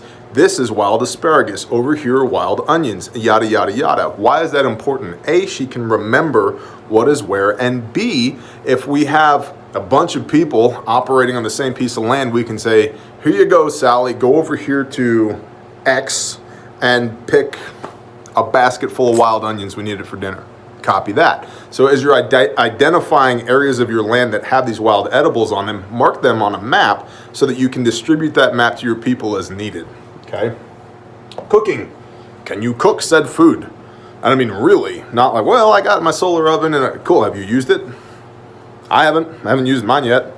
I've used Squid's, my buddy Squid. By the way, if you're not watching Squid Actual, I don't know about you. The YouTube channel Squid Actual. This channel used to be called Squid and Bear. And his logo looks like mine, except it's a squid, not a bear. Squid Actual. That's my buddy Squid. He rocks. We've made good stuff. I say we. I ate the good stuff that he made in his solar oven. I had nothing to do with it other than that part. So can you actually cook? Do you have the fuel to cook? Do you have the spare parts for your propane camp stove and the adapter to take the 20-pound bottle or the 1-pound bottle? Do you have all that? Actually, have you done it? Sanitation. This is really important. Really, really, really important. Recently on the Freedom Declassified podcast, we were talking about, they said, what are your, beyond the basic 72-hour kit, what are 3 things that most people get wrong? Easy answer. Food, water, sanitation. Most people don't stock enough food. Most people do not stock enough water nor have the means to treat it. And most people have no plan for sanitation. And dirty water and bad sanitation kill the vast majority of people on planet Earth right now. Right now, in rule of law in 2019. Right now, dirty water and poor sanitation is killing the vast majority of people on the planet. So what happens when the balloon goes up and the system goes away? So what is your plan for sanitation? You need to have people that know how to do this stuff. And then tradesmen or tradeswomans, I guess, is that the word? I don't know. My leg itches, I'm distracted. Trades. Plumbers, electricians, HVAC technicians, framers, concrete guys, loggers, blah, blah, blah, blah, blah. People who work with their hands. I've said it before and I'll say it again. Plumb, square, and level is the same, whether you're laying a coercive block, pouring a foundation, standing up a wind turbine, framing a house, timber framing a lodge, stacking brick, hanging drywall, figuring out the fall for your drain pump, running the conduit for your service entry underneath the weatherhead for your power that's coming in. It's all the same. Plumb, square, and level, it's all the same. So if you can master those concepts, you can take them and then apply them to whatever the situation is that you're facing now. So, you wouldn't think that framing a house is similar to standing up a high tension power line, but it is, because plumb, square, and level. They're you just start to get a feel for working with your hands. So tradesmen, getting into the farmer concept, because man, every farmer I've ever met, and I was fortunate to be raised around a bunch of old school farmers growing up in upstate New York, total jack of all trades, definitely master of none. Their welds were disgusting to look at, but they held, right? They might not, make the most beautiful finished carpentry, but they could frame something up and it would hold, right? And so understanding the value of work and how to do it with your hands, I think, is priceless in a situation like this. Okay, we'll come over here. Now, in all of this, I'm a big fan of what I call keeping the old ways, doing things the way they used to be done, not the way they are done now. And so the old ways, This is just a handful of suggestions. And these are all things that we currently are doing on property or have done on property in the recent past. Okay, not like here's some good ideas that Bear had. These are all things that my family actively does on our land. Not even our tribe, not even our mag, us. These are all things that we do right now, 2019, on grid, preparing for potential SHTF chaos. All right, gardening, produce food. Raising livestock, produce food. Drawing water. Get in the habit of where do we get water from when it won't come out of the tap anymore? Drawing water. What does that look like? Well, I'll just throw a bucket into the stream. Can you? Have you done that? How much water do you get out of that bucket? Did you figure out that you might need more than one bucket? It's nice to have a garden cart full of buckets, empty buckets, and then another one to scoop water with and transfer into there. And then what are you filtering with? What is your pre-filter? Are you going to boil it? If you boil it, do you have a big enough pot? And how much fuel do you have to boil that water? How much water do you need per day based upon the number of people who are going to be at your place? Now, multiply that times the amount of fuel that it took to boil that water. It matters. Drawing water. Cleaning, we just talked about sanitation. But more than that, have you done laundry outside in a kettle over a fire? Do you have a clothesline? Right? Do you have a big wooden stick to stir it with? Do you know how to make soap from scratch? Grandma and my wife do this. Grandma's 80 and they do this. Like, they're badasses, okay? Basket making. My wife makes baskets. They're awesome. Planting row crops. We have done this with machines and by hand. Not just planting, but harvesting by hand, row crops. Alternative heating options and lighting options, oil and kerosene lamps. We have oil lamps in every room of our house, hanging on hooks, sticking off of the wall, that if the power goes out, we have at least 2 lamps in every room other than the bathrooms that each have their own 1 lamp. That and in big rooms like the kitchen and the dining room and the living room, there's 3 to 4 in each room. We can flip those things on and have light. Not only that, we have additionals. We have more wicks, we have more oil, we have spare lamps that we can hand those out or give them to other people or whatever, just to be able to see, have a little bit of light at night, and there's some depth to redundancy there. Tanning of hides. What hides? Well, hunting, trapping, and raising of livestock. Now, we don't do a lot of trapping. In fact, I do 0 trapping because I don't eat things that come out of traps. But we have people in our mag that do and are very good at it. Very, very, very good at it. So, okay, moving along. Heating with wood. Yeah, when the balloon goes up, I got a fireplace, I'll be fine. Have you done it? Not just get the wood off the back of the truck that the guy dumped in the driveway for you. You hand him a couple of bills and maybe move it into the backyard and pull off the pile of wood. Cut wood, stack wood. You know, firewood heats you twice, once when you cut it and once when you burn it. But the people who made up that have never delivered firewood, because if you sell firewood, it heats you 3 or 4 times, believe me. So heating with wood and just the basics of that.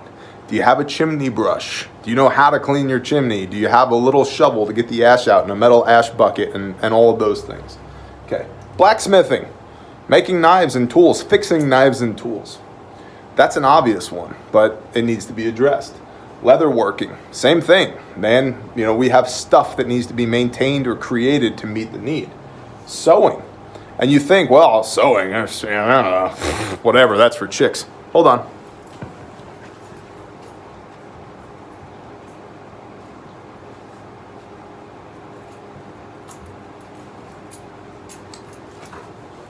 Sewing is not just for girls. Yeah. Look, beautiful. Multicam, right? So sewing. Because you're going to have equipment that needs to be maintained. You're going to have clothing that needs to be maintained, altered, or produced. So the ability to sew. Butchering, man, absolutely. Do you know how to take one of these and turn an animal into meat? Do it. I mean, actually do it. These are all things that we do on property. Timber framing. Yes, I am building things with pine trees and a chainsaw. and it's awesome. There's been ongoing progress reports on that on Patreon. It's awesome. Hunting and fishing. Can you? Now, I'll tell you, frankly, I had been taking for granted the skill sets required to go hunting, because it's been a long time since I've gone hunting. And here recently, I've been hunting. It's a perishable skill. Now, it is like riding a bicycle, but just like firearms training, the basics and being able to flawlessly employ those basics on a moment's notice when needed are two different things. And so, when was the last time you went hunting? Go hunting. Go fishing, right? Brewing. Yes, homebrew.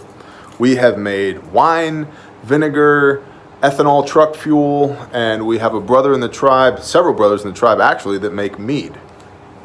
And several sisters in the tribe that make wine.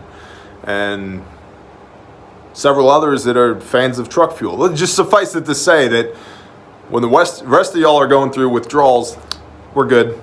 So, and then baking. Baking doesn't seem like that big a deal, but to be able to take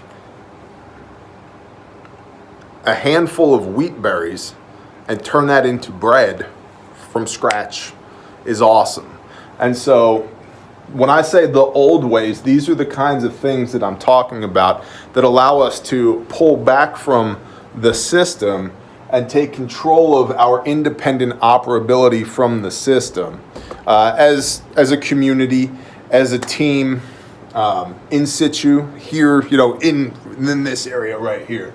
But that's kind of my overview, and there are dozens, if not hundreds more. And I'm interested in your productive comments down below, what you think are further useful prepper skills, and boy are there lots of them. But for me, it's all kind of this core concept of the militant farmer concept. You need to be able to do all of these things, and you need to be able to do all of these things. And part of how we do all of this is by keeping the old ways, these here, which allow us to maintain a comfortable distance from the system so that we can be independent of the system, that when the balloon goes up, it doesn't take us by surprise. We're already doing the things. I hope this video was a blessing to y'all.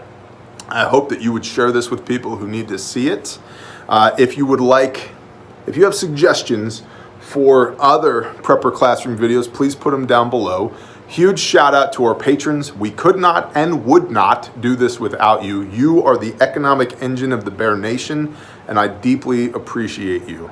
This content would not exist if it was not for you, so thank you.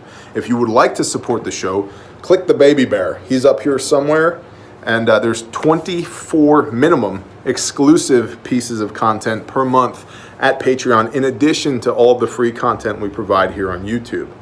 So, with that, thank you very much, and have a blessed day. Shalom, y'all.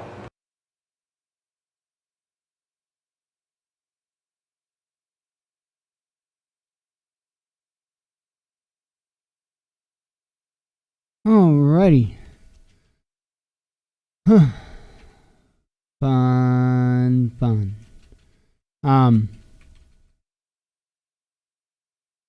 Okay, let me go ahead and play this. Gonna run us right up to the end.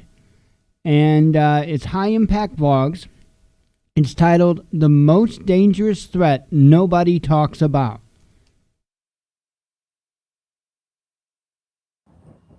Hey guys, probably everybody here has heard this. If you give a man a gun, he can rob a bank.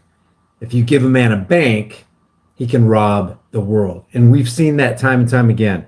The most dangerous thing, the most dangerous threat to any human being in the last 100 years alone, just in the last 100 years, has been the government.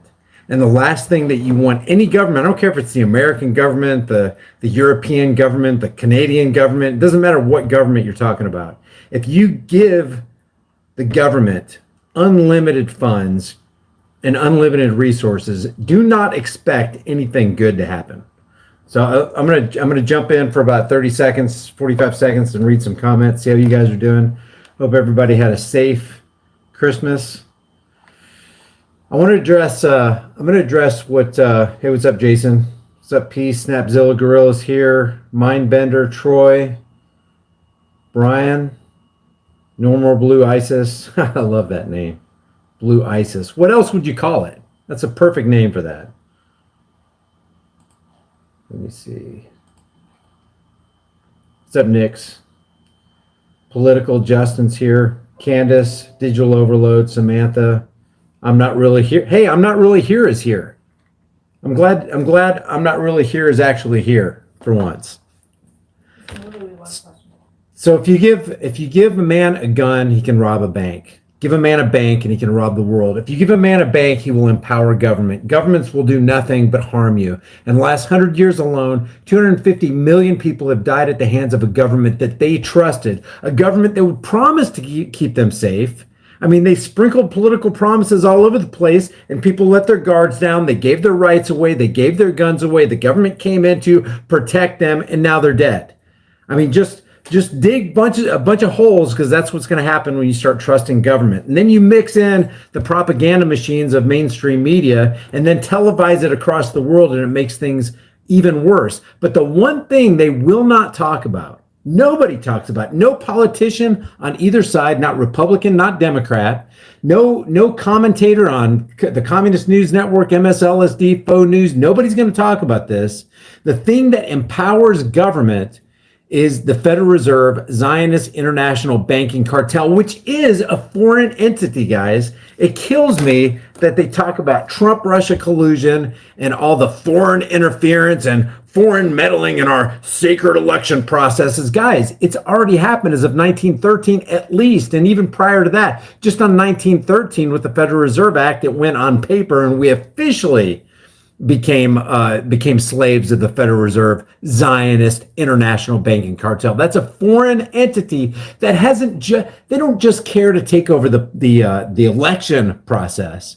They want to take over the entire political process, the military industrial complex, the prison industrial complex. They want to start the foreign wars. See, the thing is, the reason, if you don't talk about banks, then you're not even getting close to or scratching the surface of the reality of the actual problem. It's like going to the doctor's office and them treating your hangnail when your liver and your kidneys are getting eaten up by cancer. Whoa, we got to take care of this hangnail right here. Okay, we got it. We got that hangnail taken care of. We got your toe all bandaged up. You're good to go, buddy. Well, what about the cancer that's eating up my kidneys and my liver? Don't worry about it. We're not even going to talk about that.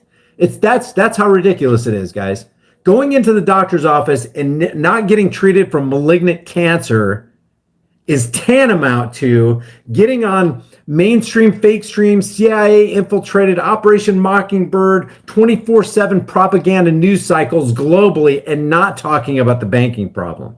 See, what the deal is we have a dishonest fiat currency Ponzi scheme to where we have all these paper notes. And what I wanted to talk about and address real quickly is the video that I did yesterday, the only video that I put out yesterday about the guy who robbed that bank, and then he took all the money that he just robbed in the bank and he just threw it out in the streets. It was like ones and fives, and people clamored to get it, and all the good citizens took it back into the bank going, this guy ripped you guys off, here's your money back.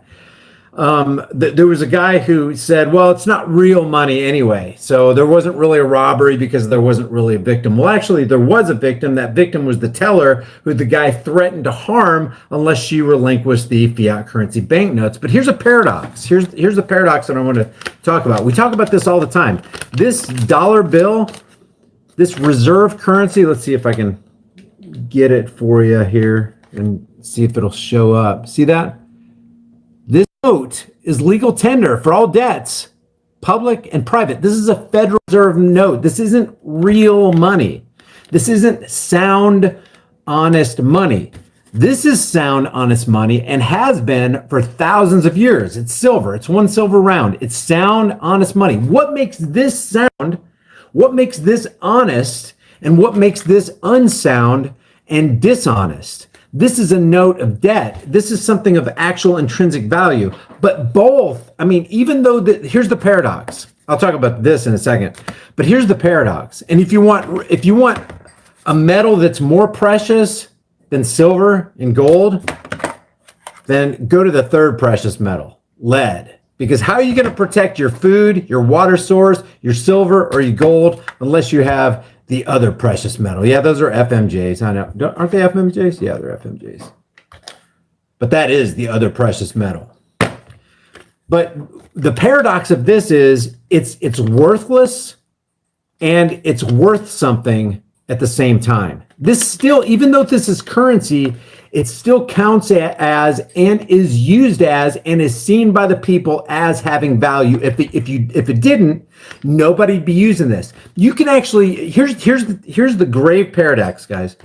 You can actually use this, which is intrinsically worthless, to buy things that are actually worth something. You can use this to buy these. You can use this to buy water. You can use this right now to pretty much buy anything, even though in and of itself, it's worthless. And in and of itself, it's not only worthless, it's actually below worthless because it's a note of debt. If you own this, you own debt. But fortunately for us, people see this debt right now as something of value. And it's all, even with this, it's a construct of the mind.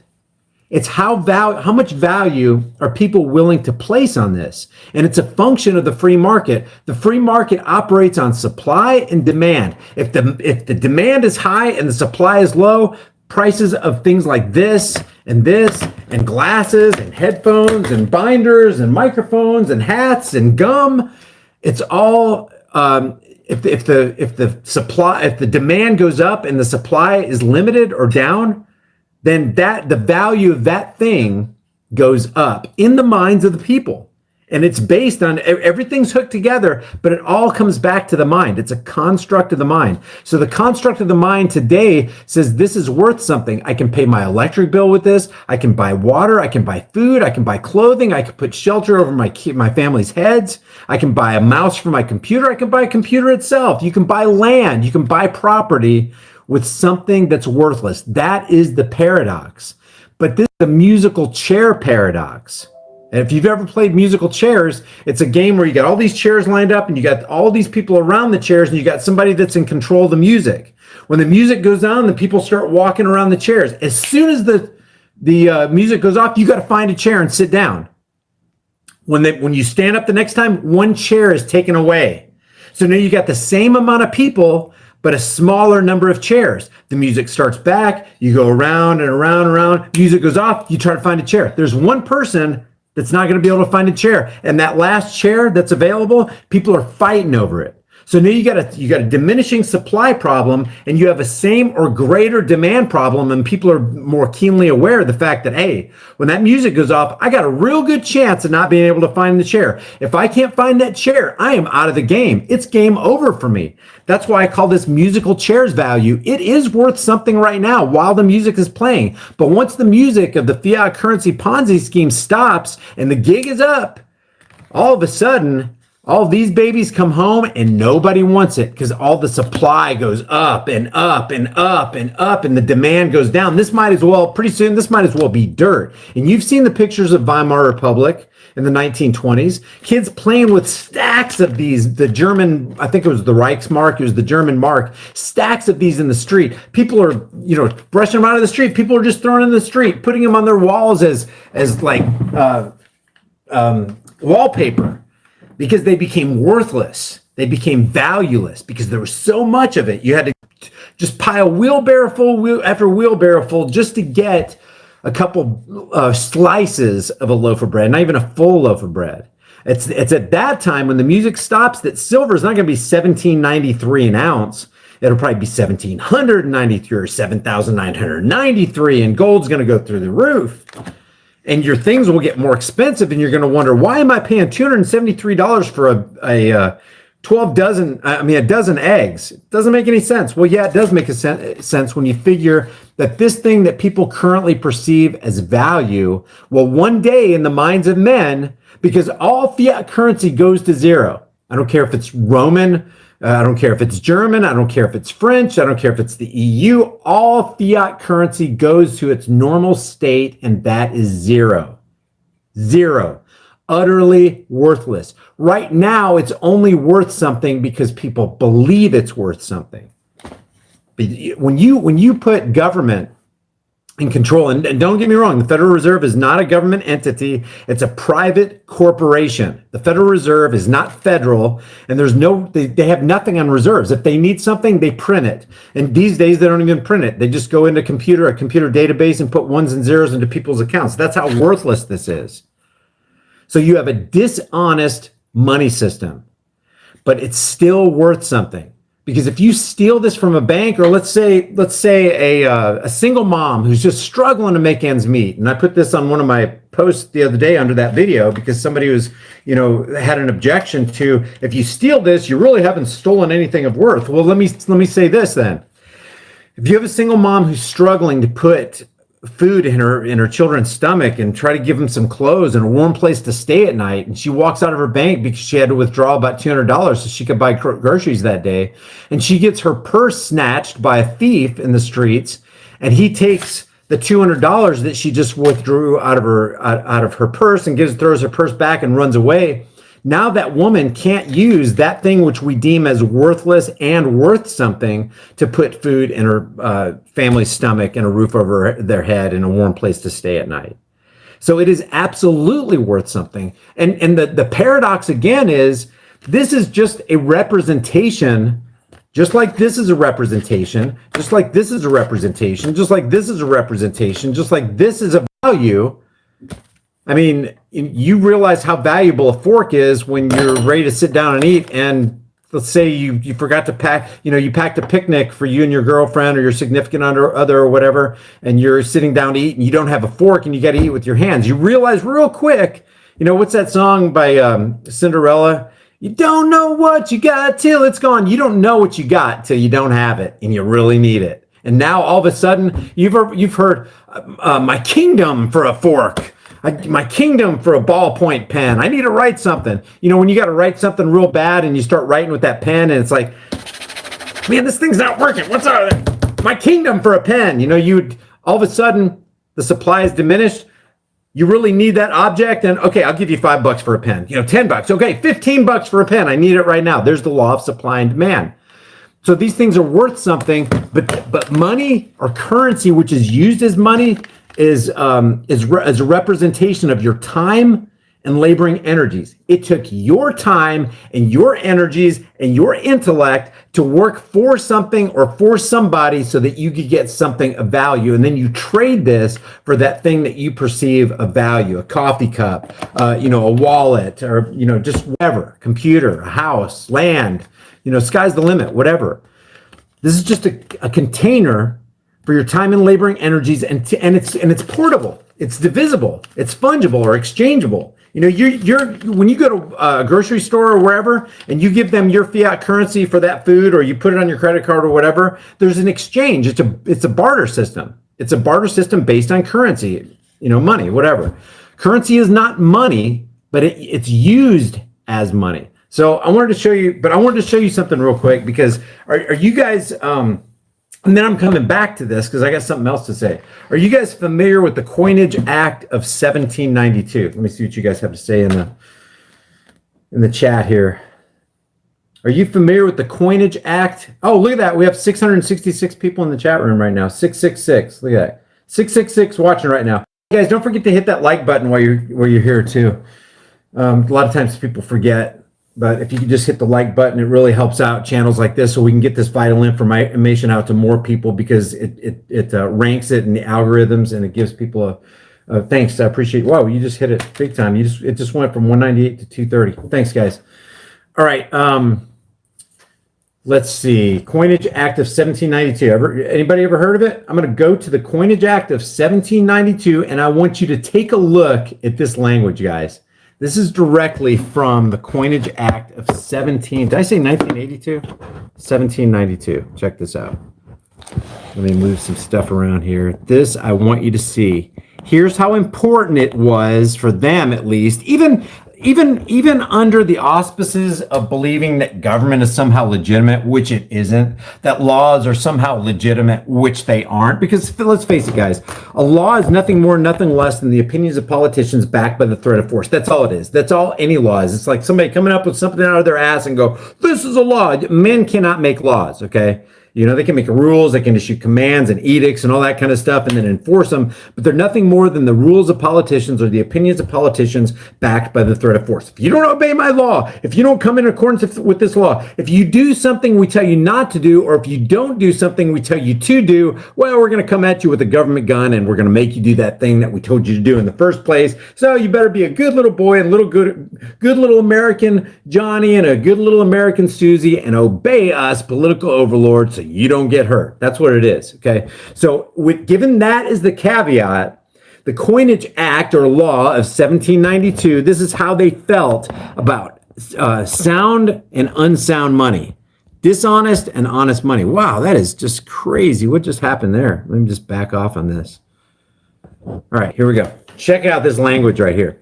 This is the penalty on debasing or devaluing coins. If you've never seen the Coinage Act of 1792, this is section 19. And let me just set this up so you can read it. What is going on here? All right, that's a little bit more stable.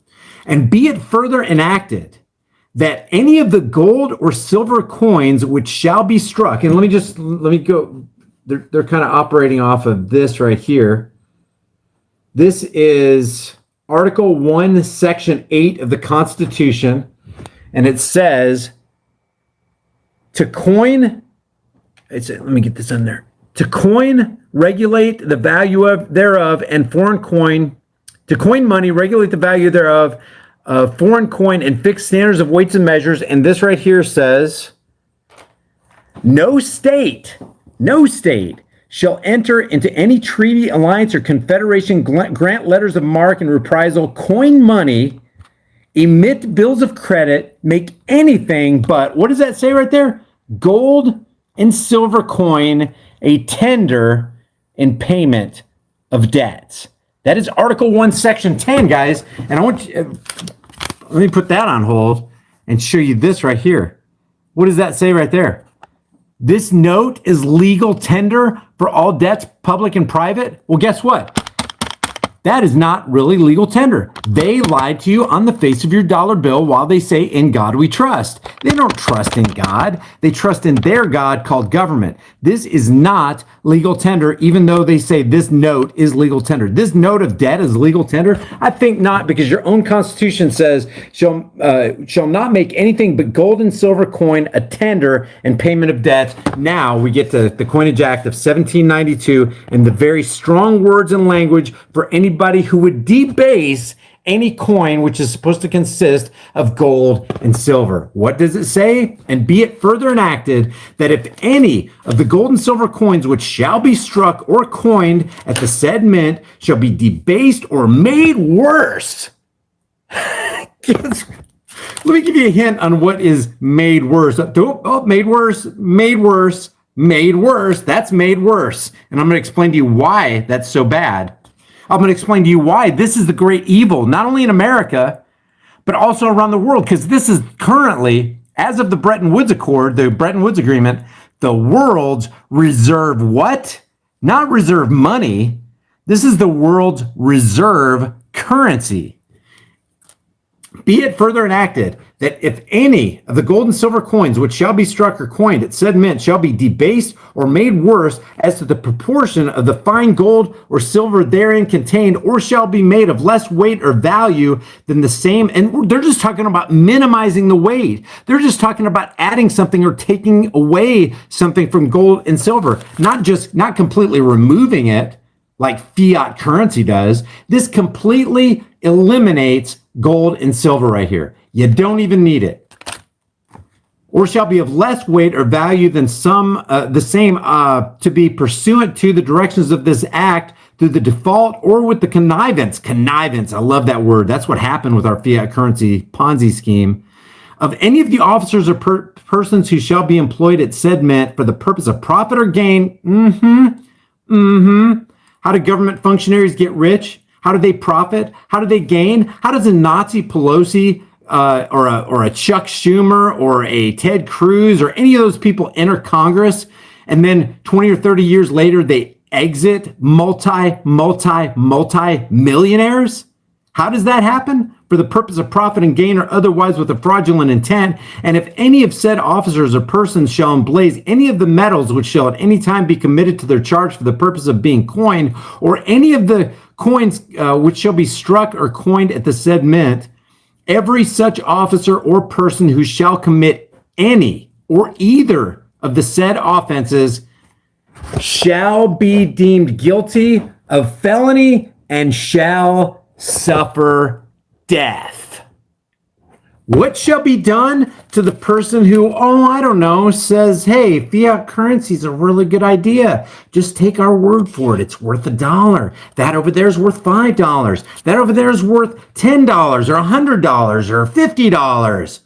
Shall be deemed guilty of felony and shall suffer death, according to the Coinage Act of 1792, according to Article 1, Section 10, Article 1, Section 8. Gold and silver that's all that's to be used. This and gold is all that's to be considered money by their own laws. Why? Why not this? Why does it have to just be that? And why were they so specific and anal about the amount of silver in this and the amount of gold in a gold coin? They had the 10th gold coin. They had the double eagle. They got the ounce. Why were they so meticulous? Why did they set all these laws in place that said if you meddle with this, if you meddle with this, no pun intended, if you meddle with this, you've committed a felony, and the remedy for that felony is death. Why? Why did they think so strongly about not having something like this in existence? Because you can't have wars unless you fund it with easy money. There's a finite supply of this and an infinite supply of this. Gold and silver literally constrained and shackled governments and made them honest. They didn't want to be honest. That made them honest. We can't do that war. What happened after 1913? World War I, how did we fund it? World War II, how did we fund it? Vietnam, the Korean War, just go down the list. I don't have them all in order. War after war after war. How did Lincoln fund the war? Print out them greenbacks, print them out. We need easy money, we need credit. We can't go to war if we're constrained. We can't go to war if we're shackled by silver and gold. We can't start the drug war. We can't start prohibition. Prohibition started after the Federal Reserve came online. Look at all the evils that befell the earth. And when I'm talking about the earth, when something happens to America, we're supposed to be that bright, shining city on a hill. Guess what made us that bright, shining city on the hill? This. Benjamin Franklin said he was convinced that the Revolutionary War was started over none other than the fiat currency Ponzi scheme that the bankers wanted to bring about. I'll try to remember to drop that quote down in the description below. It's all about money. If you take the shackles and the constraints off of government, the sky is the limit. There is no limit. There is no limit to their evils. You can't fund wars with this. Why? Because you have to expend effort and energy, and the common man isn't going to expend effort and energy when the best that he can get out of it is to come back in one piece. And you know what? When military men and women come back in one piece, they're really not in one piece. They may be in one piece physically, but guys, PTSDs are a real thing that people have to battle in their minds. And maybe some of you are victims of the military industrial complex, and you've got the ghost that you've got to deal with when you lay your head on the pillow at night and you can't get those freaking images out of your mind of what you signed your name on the bottom line to do. You signed your name away. You gave yourself over to the U.S. government to be their slave, and then they tore you down and they built you up in their image, and they made you do the things that you didn't think you'd have to do, but you did them, and now you're stuck with that crap. 20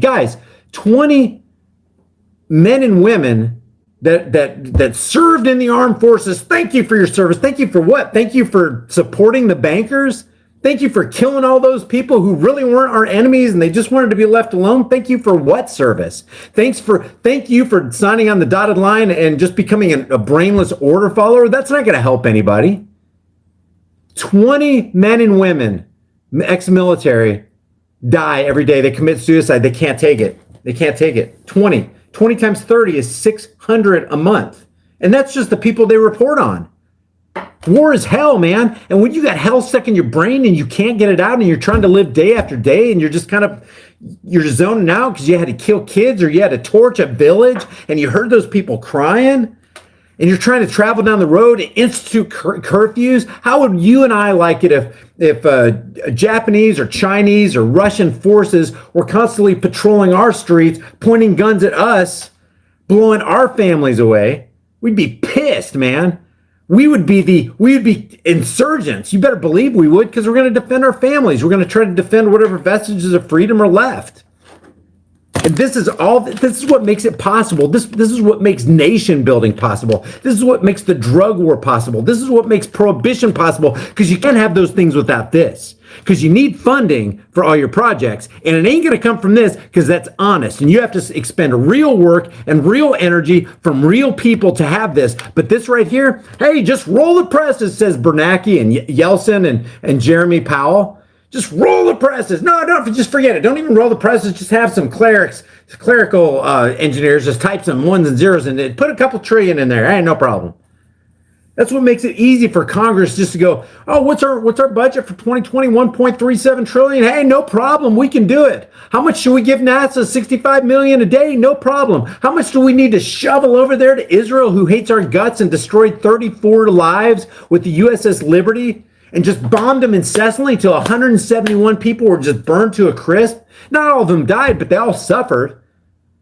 Yeah, let's just go. How much are we going to give them? Oh, $10.5 million a day, $3.8 million a year. That's only above board. And let's give them a whole bunch of technology too. Yeah, that's a great idea. You can't do that unless you have this.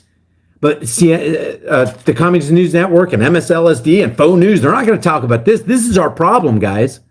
This is our problem. You got no drug war without this. You had no prohibition without this. You got no Green New Deal. You got no FDR New Deal. You got no rich politicians without easy free money. And you want to clean up the environment? Get rid of this. Go back to this right here. You'll be incentivized. People will be so incentivized to clean up the government if you had sound money. Greta Thunberg ain't going to talk about this though. She's too busy cashing in on this. Yeah, Greta. Yeah, let's get some. Let's see how many people we can scare. Let's see how much of the Hegelian dialectic we can employ so that all the sheep will go, oh my God, Greta, we need all these children out there telling us exactly what to do and clean up the environment that the government is destroying. I mean, if you looked outside today in Oklahoma, they sprayed yesterday and now it's all cloud cover today. I wonder how that happened. It was a beautiful day yesterday, cloudless. And as me and my sons were passing the football, I saw the lines started. The lines, oh God, those are just all natural. Look how beautiful they are. Look, Ethel, the sun is shining. Look at the beautiful rainbow colors and lines they have put in the clouds for us. You can't chemtrail and put aluminum and barium and all that crap into the atmosphere unless you got easy money credit. If you had this, nobody would be incentivized to do that because it takes a ton of work to do this right here. Without this, you know, another thing is, this is, let me just, I just want to take a look at, let's just take a look at Article 1, Section 10 real quick. Take a look at this. We're going to read this, and then we're going to consider what real money is. What is real money? What are the characteristics of real money? It says no state, or it's right here, no state shall enter into any treaty. We got treaties all over the place. Alliance or confederation, they already broke that. Article 1, Section 10, they don't follow their own rules. Oh, we need government to help us. Why? So they can disobey their own commandments and laws and regulations, grant letters of marque and reprisal. No state shall what? Coin money, emit bills of credit, make anything but gold and silver, a tender, and payments of debt. We're going to look at this again. You can use this as a container for your time and laboring energies, but like I said, when the musical chair's music stops and you can't find a chair, this stuff is worth less. And this stuff will go through the roof. So you got worthless, and this will go through the roof. So what are the requirements to have a real, workable, valuable currency? Well, it's a medium of exchange. It's a unit of account. You can count these easily. It's portable, it's durable, it's fungible, which is interchangeable. So this fiat currency has all of those characteristics for real money, but it lacks one thing. You know what that one thing is? 20 points on your next spelling test if you can tell me what one thing. This can act as money. We use this as money. It's interchangeable. It's a medium of exchange, a unit of account. It's portable. It's durable. It's fungible. It's exchangeable. But it's missing one thing that this has, and even this has, but this doesn't have it. A store of value. See, this is how they steal your money. Because without this, you wouldn't have inflation. When you say, let's just take this 223. I'm just gonna leave it in. Let's take this 223. Let's say one round costs 25 cents. What actually happens when this goes up to $1.50 each round?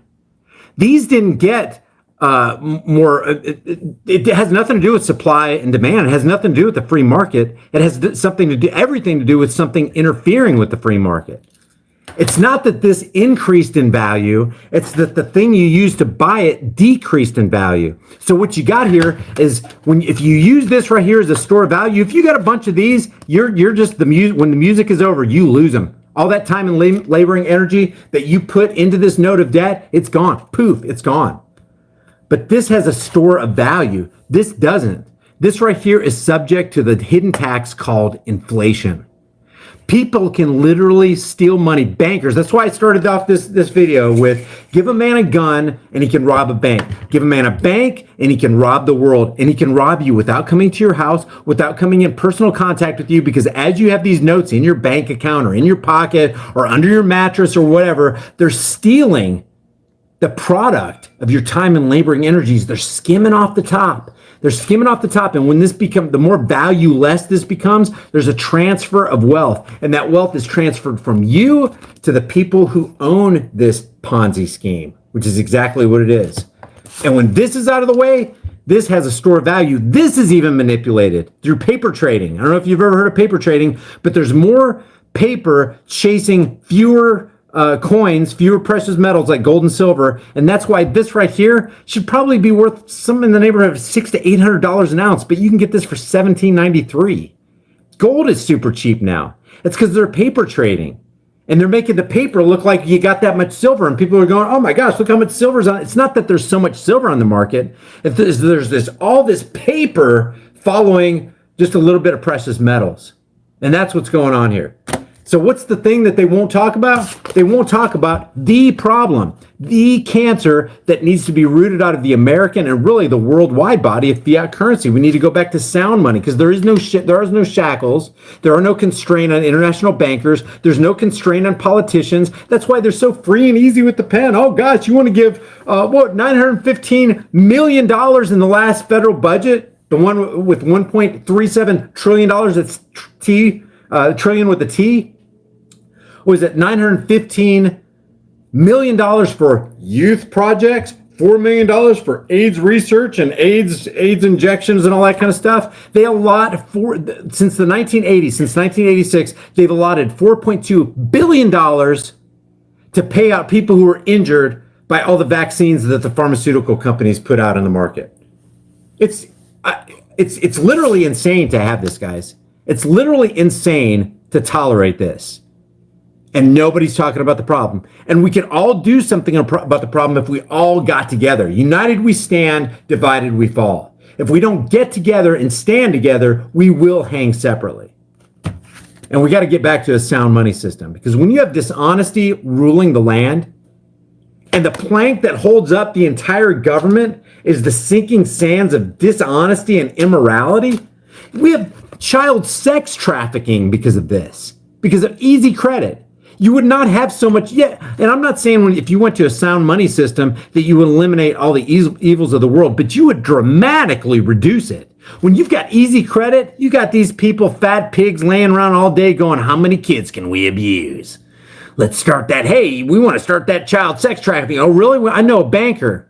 Let's get some easy credit and get some stuff going because we need some resources. Unlimited supply for evil. You fund it. They fund HARP. They fund the spraying. The EPA poisons our rivers and oceans. It's just... Now, but thank God we got Space Force. I look at all these people going, well, Trump started Space Force. He funded Space Force. What the hell are you guys talking about? What the hell are you guys talking about? How come Trump's not talking about this? Because he's in on it. He's been bailed out by the bankers. He's part of the problem. But this is all the problem. Because if you take away their easy money, you take away the constraints, you take away the shackles, and oh my God, they are free to do evil. And I don't care if they're left, right, middle, doesn't matter. If you're a politician, you are against the interests of American people, and you're against the interests of humanity, period. All right, that's my soapbox. And he's a Zionist puppet. Who said that? Exhumed knowledge. He's a Zionist puppet. A freaking man. And if you want proof of that, I've done video after video on it. Adam Green's done video after video on it. For you guys to still be out there backing Trump, going, well, at least he's better than Hillary. You got no idea what's going on. No idea what's going on. No idea. You don't start a freaking Space Force with money we don't have. You don't give the Ukraine $391 million with money you don't have, or anybody. You've seen the charts. All this money, it's so easy to give somebody else's money away, isn't it? The American people will pay for that. Hell yeah, man. You need some money. We're going to kick that can down the road and we're going to shackle unborn generations with mounds and mounds of transgenerational debt slavery. Woohoo! I want to be a part of government. $174,000 a year. Are you kidding me? I can't make $83.62 an hour digging ditches. I can't produce anything. I'm a worthless human being. I think I will become a politician. How much do I get paid? $174,000 a year for the base congressman? Where do I sign? Yippee! And who can I step on so I can collect my paycheck? I'm gonna man, don't you just get oh man. Would you say, Eric says, I hate seeing most people rant. I come here just to hear it. I mean, like, I'm not going to apologize for this rant. I feel like people need to hear it. I'm going to do the super chats here. My dog's crying. Why is my dog crying? Hey, buddy. It's so funny when somebody leaves him on the couch, he gets separation anxiety. You want me to go get thumbs up if you want to see Dakota. If you want me to rescue Dakota from the wild dogs of Africa who are attacking him on the couch. I'm going to stop talking. Space tax. You guys want to see Dakota? He's the most friendly Chihuahua. I've never met a friendly Chihuahua. Matter of fact, all my life I've hated Chihuahuas because every Chihuahua I ever met was extremely vicious. Extremely vicious. And this one doesn't even have a vicious bone in his body, which kind of it throws me off. It short circuits me. Let me see. I'm pulling up super chats right now, guys. Come here, buddy. And what's funny is he can jump off the couch, but if he doesn't see anybody, like he hears me. I'm in the kitchen. He's in the living room. I'm looking right at him. And he's still, I'm going to go get him. You ready, buddy? I'll be right back. Come on, buddy. Are you scared? Some mean person left him on the couch alone and he was crying. Look at this little guy. I never even liked little dogs. Like I've always had big dogs like German Shepherd, Malinois. Look at this little guy. He would not hurt a, look over there. He would not hurt a flea. That's Dakota the Chihuahua. He's the friend. He would not hurt a flea, literally. If he like bit a flea off of me, he'd do it real gently and just kind of place him down so that the flea could live. That's how good of a dog he is. I got him right here. You want him? Here you go. Yeah, he started crying, doing the separation anxiety thing. All right. Ben Schwazel said, I need your email address so I can set up an interview with you and Zen Garcia. Okay, that's in the. It is. Well, contact at highimpactflix.com, but it's in the description below. Or you can go to highimpactflix.com, and on the right-hand side, you can get to the email. Exhumed Knowledge says expose the controllers. Yeah, that's exactly what we need. We need to constantly talk about this, guys. Unless it's in the mind of conscious individuals, we're never going to do anything about it. And as long as mainstream, fake stream media continues to not talk about it, people are going to sweep it under the rug like it's no big deal. Where is that? This is a huge deal. Huge. Can you imagine the wealth this country would have if you just eliminated the drug war and you had sound money? Can you imagine? We would literally be that beacon on a hill. And then add to it the wars we would have never and could have never gotten in. That's why Charles de Gaulle from France started freaking out, going, they got our gold and they're this far into the Vietnam War. Send the ships, load it with all that fiat currency crap, go back to the United States and get our gold. And then Nixon on August 15th, 1971, closed the gold window to save the Americans against the speculators. Well, the speculators were going, they weren't speculators, they were going, that Vietnam War is getting awfully expensive, and the only way you can have the money on hand to fund those kind of wars and kill that many people and drop that many bombs and deploy that many troops is if you don't have this. So go get our silver and gold back and give them this crap and have them wipe their asses with it because we don't want it. Satan against temporary suspend the convertibility of gold and other assets. Yeah, temporary. That's been 48/7 temporary years. Can't have the Vietnam War without this. You can't have the Korean War without this. You can't get into regime change and wars in the Middle East without this. They're wasting it left and right. Like I keep saying, Rumsfeld got up there on September 10th, 2001 and said, well, we have the Pentagon bureaucracy. Looks like they misplaced $2.3 trillion. How the hell do you do that? How the hell you can't be $23 trillion in debt, and that's just we're way more in debt than that. You can't. Alrighty, I'm going to go ahead and stop it because it's got about another 5 minutes or so, and I need to get up, and I got still stuff to finish up, and I want to thank you, Tony, once again. That was incredible. Thank you. Man, I'm telling you, it's kind of a good feeling to be about done with these, with these orders. I am going to take a vacation from merchandise.